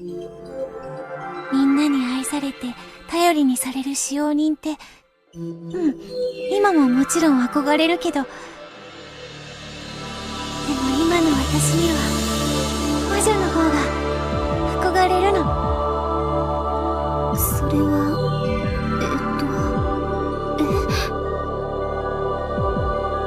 Shannon was confused. It was hardly surprising. All this about quitting as a servant was at least understandable. But she didn't know how to answer after hearing that her roommate wanted to become a witch. 魔女ベアトリーチェ、今日ね、ベアトリーチェが私に乗り移って私の体を使って魔法を使ったの。その時その未知の世界にゾクゾクっとしたものを感じたの。それは後宮家の使用人に推薦されたことを知らされた時よりもずっと上、知らなかった世界を初めて知ったような、まるで暗闇の世界だけに住んでて世界を全て知っているようなつもりになっていた私が初めて光を知って世界を目にするような、そんな喜び、興奮。At that time, Beato had only used my fingers, made a key ring dance, and turned a key into a butterfly before hiding it in a locker. But I had understood it with my body. If I had moved my fingers in a different way, If I had moved my fingers a different way, the ring could have flown into the air instead of just dancing, and I could have turned it into a scurrying lizard instead of a butterfly. I could have done anything. True, Beatrice's magical powers was still weak. It had all happened in the little world behind the backs of the servants, filled with the anti-magic toxin. However, inside that tiny, short-lived world, I could have done anything at all. Beato just happened to settle on making the keys dance and turning one into a butterfly. But if she wanted to, she could have done anything else. That endless sensation of that free, unrestricted power. Hold up. Careful with that. I could still feel it in my fingertips. Could it be that, along with that sensation, a sliver of that magical power might also remain? I can tell. It's still there. There's still just a bit of it there, along with that sensation. I can do it. I can still do it.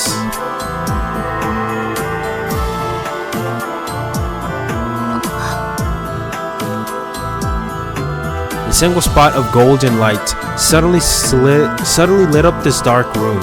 It was right between my clasped hands. What? Yasu? When I slowly opened them, I could see a single dot that sparkled gold.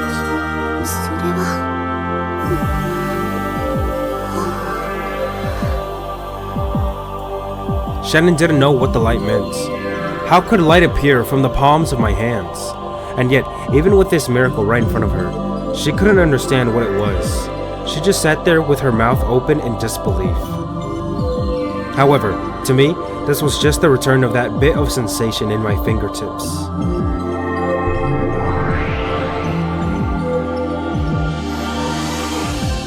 The golden dot spread out and became a small gold butterfly. That fucking sound! It flapped its wings and scattered gold sparks about like Tinkerbell. Oh shit, we can bring her up? To Shannon, it was probably just... To Shannon, it probably just looked as though a gold butterfly was flapping its wings. Of course, that alone was a miracle that she could hardly grasp. But to me, it was like a remote-controlled plane in the shape of a butterfly. I could control that gold butterfly however I wanted, not clumsily with threads. I could make it flap, dance, play through the air as I wished. I was taking a walk through the air as that little butterfly. The golden glint of it pierced the darkness of the small room as it danced about freely. It was an entrancing pleasure. However, that sensation in my fingers began to weaken. I could tell that the few magic butterfly scales left in my fingers were going away. Finally, like a sparkler burning out, the gold butterfly gave out one last blink of light, fell down as a single golden dot, and disappeared without a trace.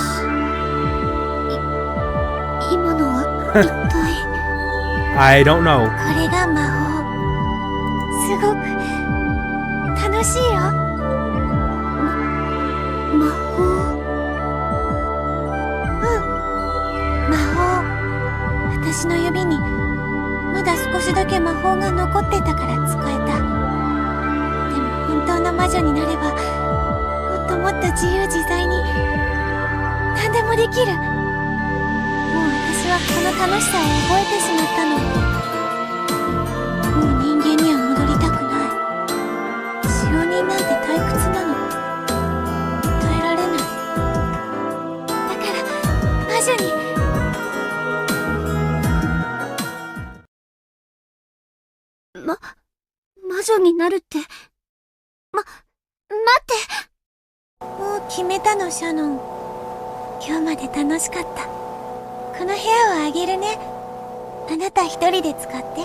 As Shannon called out repeatedly for me to wait, a massive planetarium swallowed me up. In the sea of the pitch-black starry sky, I was alone. We are alone. 使用人ごっこはもうやめる。世界を変更。了解したぞ。それではいかようにしたものか。シャノンのような素敵な使用人も悪くはない。でも魔女の楽しさを知ってしまったら、もうそれは退屈な憧れ。もう戻れない。シャノンはどうするのか。シャノンはシャノンで、これからも尊敬される使用人でいてくれればいい。彼女は彼女のままで。ただこれからは私と二人ではなく、彼女。別れは唐突に。まあよい。気まぐれな方が人生は退屈せぬというものよ。さればどうする？魔女がやりたい。ベアトがやりたい。しかしわらわがすでにベアトリーチェであるぞ。あなたが魔女で私の友人という設定はそのままで、ベアトは私ということに世界を変更する。つまりわらわはベアトリーチェの友人の魔女。そんな感じ。だからあなたは今からベアトリーチェじゃない魔女。 Wow, hold up. And what would her name be? わかった。ではわらわの新しい名前は何とする？ふさわしい名前が思いつくまで保留にする。しばらくは名なしで。ごめんね。よいよい。せっかくの名前だ。熟考してもらわねば困るというもの。あなたはベアトリーチェが幼くまだ魔法が使えない頃からの友人。私のものを隠したりしてからかっていたことが縁の始まり。なるほど。それがやがて魔法に目覚めたベアトリーチェの対等な友人となるわけか。ではわらわは少しお姉さん的な立場の友人であるね。そんな感じ。喋り方どうしようかな。ベアトリーチェの一人称はわらわですっかり馴染んでしまったな。そなたに譲るか？わらわという言葉遣いは私が引き継ぐ。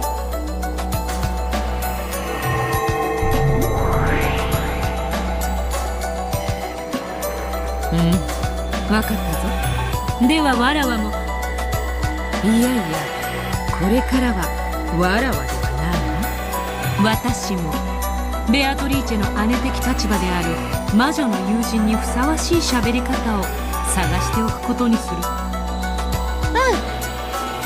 いや、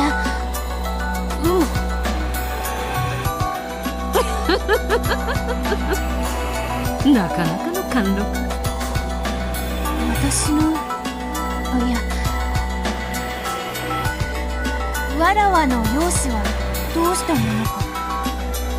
そうだな。私は真っ赤な魔女という感じであるからな。赤以外の雰囲気でまとめてみてはどうか。ベアトリーチェは夜の屋敷を徘徊するとき、白い人影の姿をすることが多い。There again, there's another Beatrice. Another Beatrice. We have this Beatrice, Gap. Then there was that Beatrice, the one in the white. 白いドレスの魔女。イメージをまとめてみる。I need a different look than the witch in the demon red dress. A white noble witch. Unlike the time with the red witch, I'm thinking about my own look now. So I'd like to make it beautiful and cute if I can. A white dress, a noble look. Like one of noble blood, but with a dark, sarcastic streak. No, she's like a tomboy princess, so her voice is a mix of formality and rudeness. Then, the dress should be the exact opposite, pure and clean, to make a nice contrast.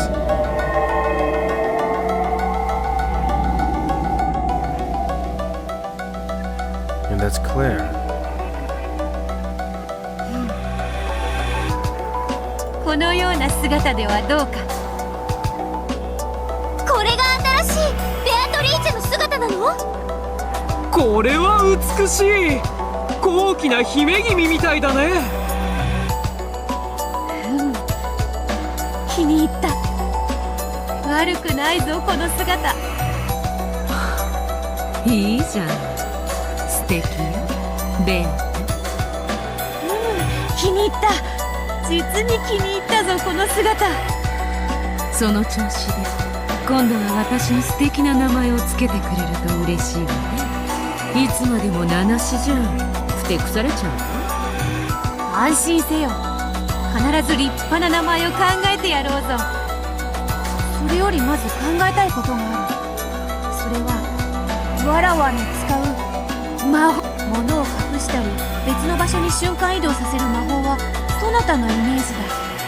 だからわらわもわらわにふさわしい魔法のイメージを考えねばな。魔法を使うとき黄金の蝶が鳥か。そこは譲れぬぞ。素敵ね。それこそまさに黄金の魔女。じゃあ雲の糸が苦手で社に収められてる霊境が苦手でという弱点もあなたに？万能の魔女にも何かささやかな弱点があった方が面白いというもの。ではこうしよう。雲の糸に触れたらやけどをするということとする。Silently, a silvery spider dropped down vertically. Beato, now in her new form, lightly touched the silver spiderweb that trailed out behind it. As she did, there was a faint sound of flesh burning, and a thin burn was left across her finger. Beatrice can't stand spiderwebs. That was one of the weaknesses of the evil spirits Kumasawa-san spoke of. But now we're conflicting a lot of things, aren't we? Since the witch Beatrice had revived thanks to the power of those evil spirits, she also inherited their weaknesses. So, the sacred mirror is also one of her weaknesses. However, I am unlikely to cross paths with that sacred mirror in the shrine very often. That's not very fun. では、霊力のある鏡は無論のこと、鏡自体も苦手ということにしよう。鏡って魔力があるってよく言うものね。いいんじゃない？いかにも魔女っぽい感じ。鏡を見ると魔力が吸い取られる感じがするので苦手ということにしよう。面白そうだ。Now that I really think about it, I'll be bad with mirrors, whether I invent a story for it or not. No matter who I want to strive to be, the only face that I will ever show in a mirror is the heartlessly pathetic and realistic face of Yasu. Mirrors, which will always force me to face my shabby reality, are something I will always want to avoid. That's right, I hate mirrors. I don't want to look at my own pitiful self. 一度に何もかも決めなくていいわ。世界をゆっくりと作り上げていくのだってとても楽しいのだから。分かっている。ゆっくりと魔女の生活を楽しみながらわらわの世界を膨らませてゆこうぞ。あの狭くて暗い部屋はもうあんたの寝床じゃないわね。わらわこそは黄金の魔女。六軒島の夜の支配者なれば夜の屋敷はわらわのもの。わらわの住まうべきは屋敷ではないか。ベアトリーチェの部屋決まってるじゃないか。ええ、そうね。お屋敷の2階のあの素敵な部屋。魔女の貴賓室こそベアトリーチェの部屋じゃないか。おお、そうであったな。今宵よりわらわが住まうは夜の屋敷のあの部屋ではないか。これはうっかりしていた。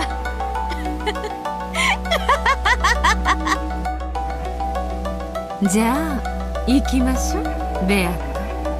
魔女が2人お茶をするならあんな狭い部屋じゃなくてふさわしい素敵な部屋でするべきだね。そうであるな。友人を招いて茶を振る舞うにはあの部屋は粗末が過ぎる。部屋を変えよう。有効ではないか。シャノンとはお別れね。Damn. When I looked at my feet, I could see my own dorm from room far beneath me. I could see Shannon, who had dashed up to the bed I lay on and had been saying wait at the moment time froze. She was as rigid as a doll. Looking down at it from this height, it really did look like a small dollhouse. さらばだシャノン。人間としてそなたを目標にそなたと友情を育みながらの日々も楽しいものであったさ。 Now then, this Beatrice, or Claire, she was supposed to be, while I'm saying this, let me look at her character. She was supposed to be way younger than everyone. But now she looks as old, if not older, than Shannon. もしわらわが Well, I guess you could say she's did it with magic, but I mean, even Maria, she 魔女 stayed に her 開眼 age. することがなかったなら、それはこれからも変わらなかったであろうな。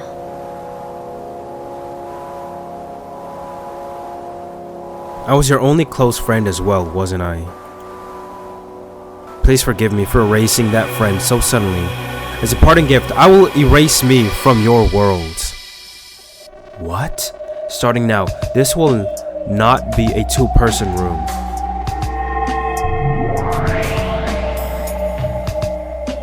It will be a single-person room with just you in it. Strive to be a kind, reliable servant loved by everyone, and embody that ideal as you always have.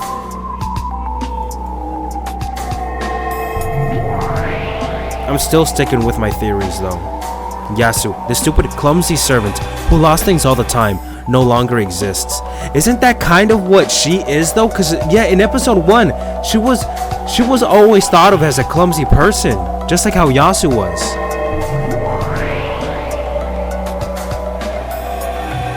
And Kanon was not. Farewell, Shannon. When I mature as the witch Beatrice and wander freely about the nighttime mansion, I may bump into you as you do your nighttime rounds. However, when I meet you again, it will not be a reunion. It will be our first meeting. After all, though you have heard the rumors about the witch Beatrice, you have never met her. Farewell, Shannon. Let us meet again sometime and spin up some fun tale. Damn, and that is the origin of Beatrice? We have multiple origins though. We have so many.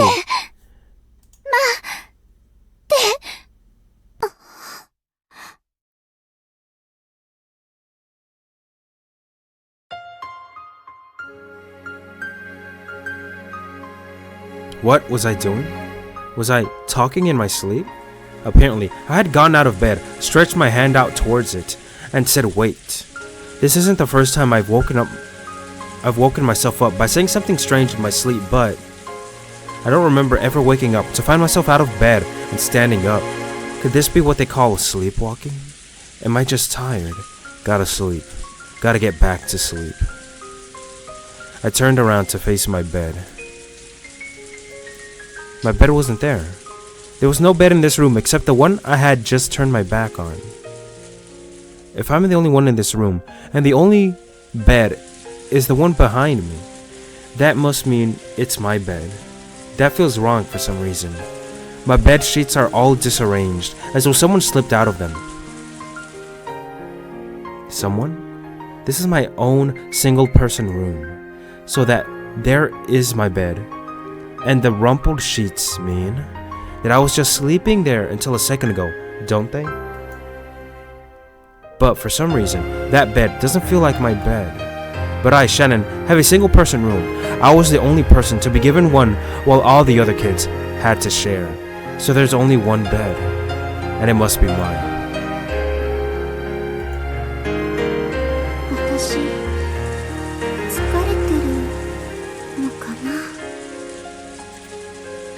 I must just be half asleep. I have school again, first thing tomorrow. After school, I'll go to the mansion, help out with some work, and then I want to talk to Kumasawa-san about the mystery novel I just read. So all those memories moved on to Shannon?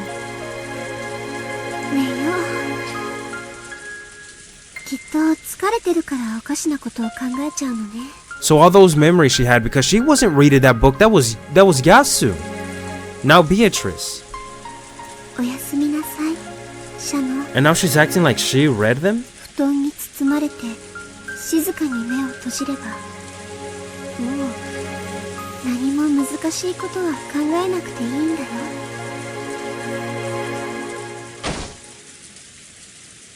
I went back into my bed. I felt a bit uncomfortable to crawl into a bed that wasn't mine. It felt. Still, it might just be because I'm getting so sleepy. But it's starting to feel as though this is my bed after all. I'm just half asleep. 私はシャノン。 Why does she need to clarify that? 一人ぼっちの使用人。 Lonely. 時々失敗もしちゃうけど、誰からも愛される優しい使用人になりたい。おやすみ、私。 She's very lonely. Is that what I'm supposed to get? But this is 10 years ago again. I still can't get over that fact.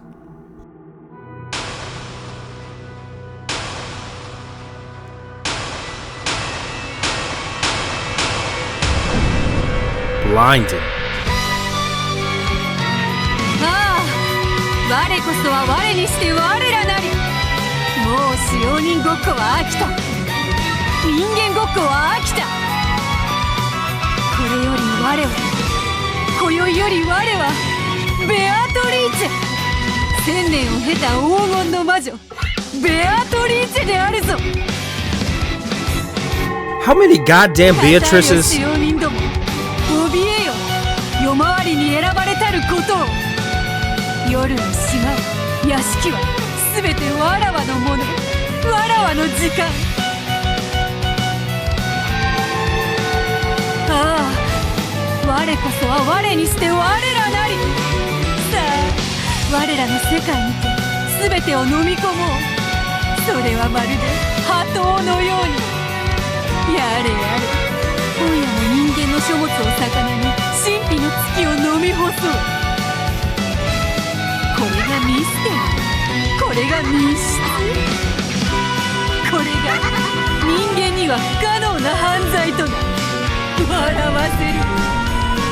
その程度の隙だらけの穴だらけが人間には不可能な犯罪とな。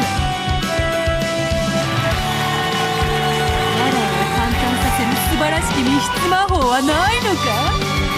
ああ、やれやれ、これもこれもそれもあれもバカらしい。薬とは笑えるが、これでは月と書物どちらが魚かわからぬというもの。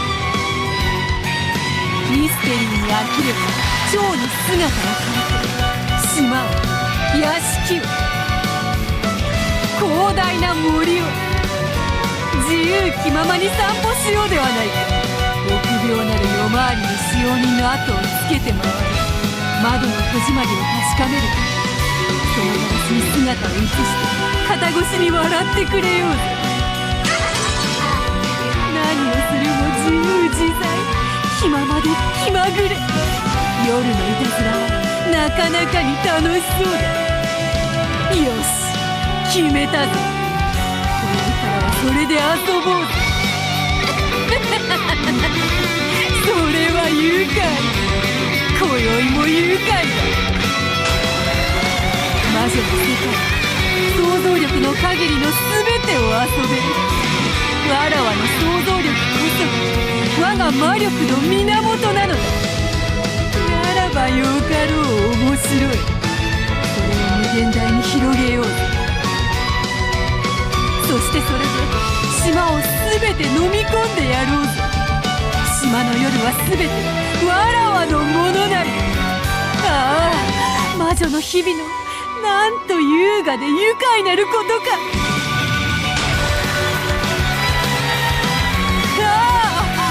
我こそは我にして我らなり。Okay, that's the Beatrice I know. 愉快なる魔女の世界に。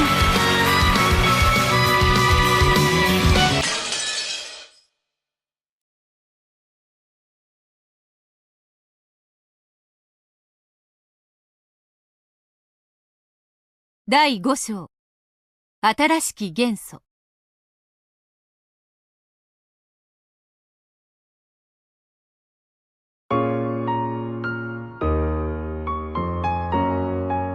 お風呂場のアメニティは確認してくれましたか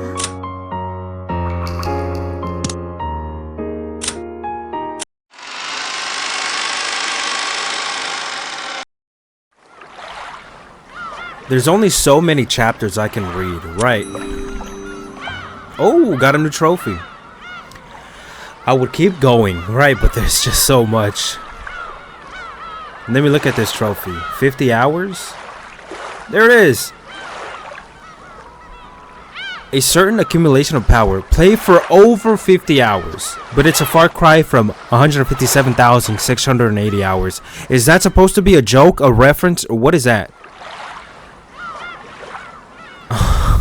Advance the message 30,000 times. End of episode 5. End of episode 6. There's not that many trophies left.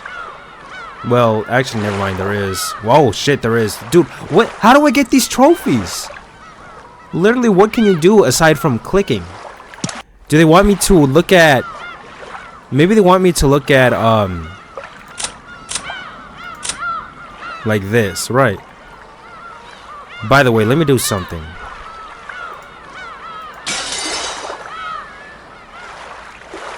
Okay. Never mind. Let's go to Angie's side.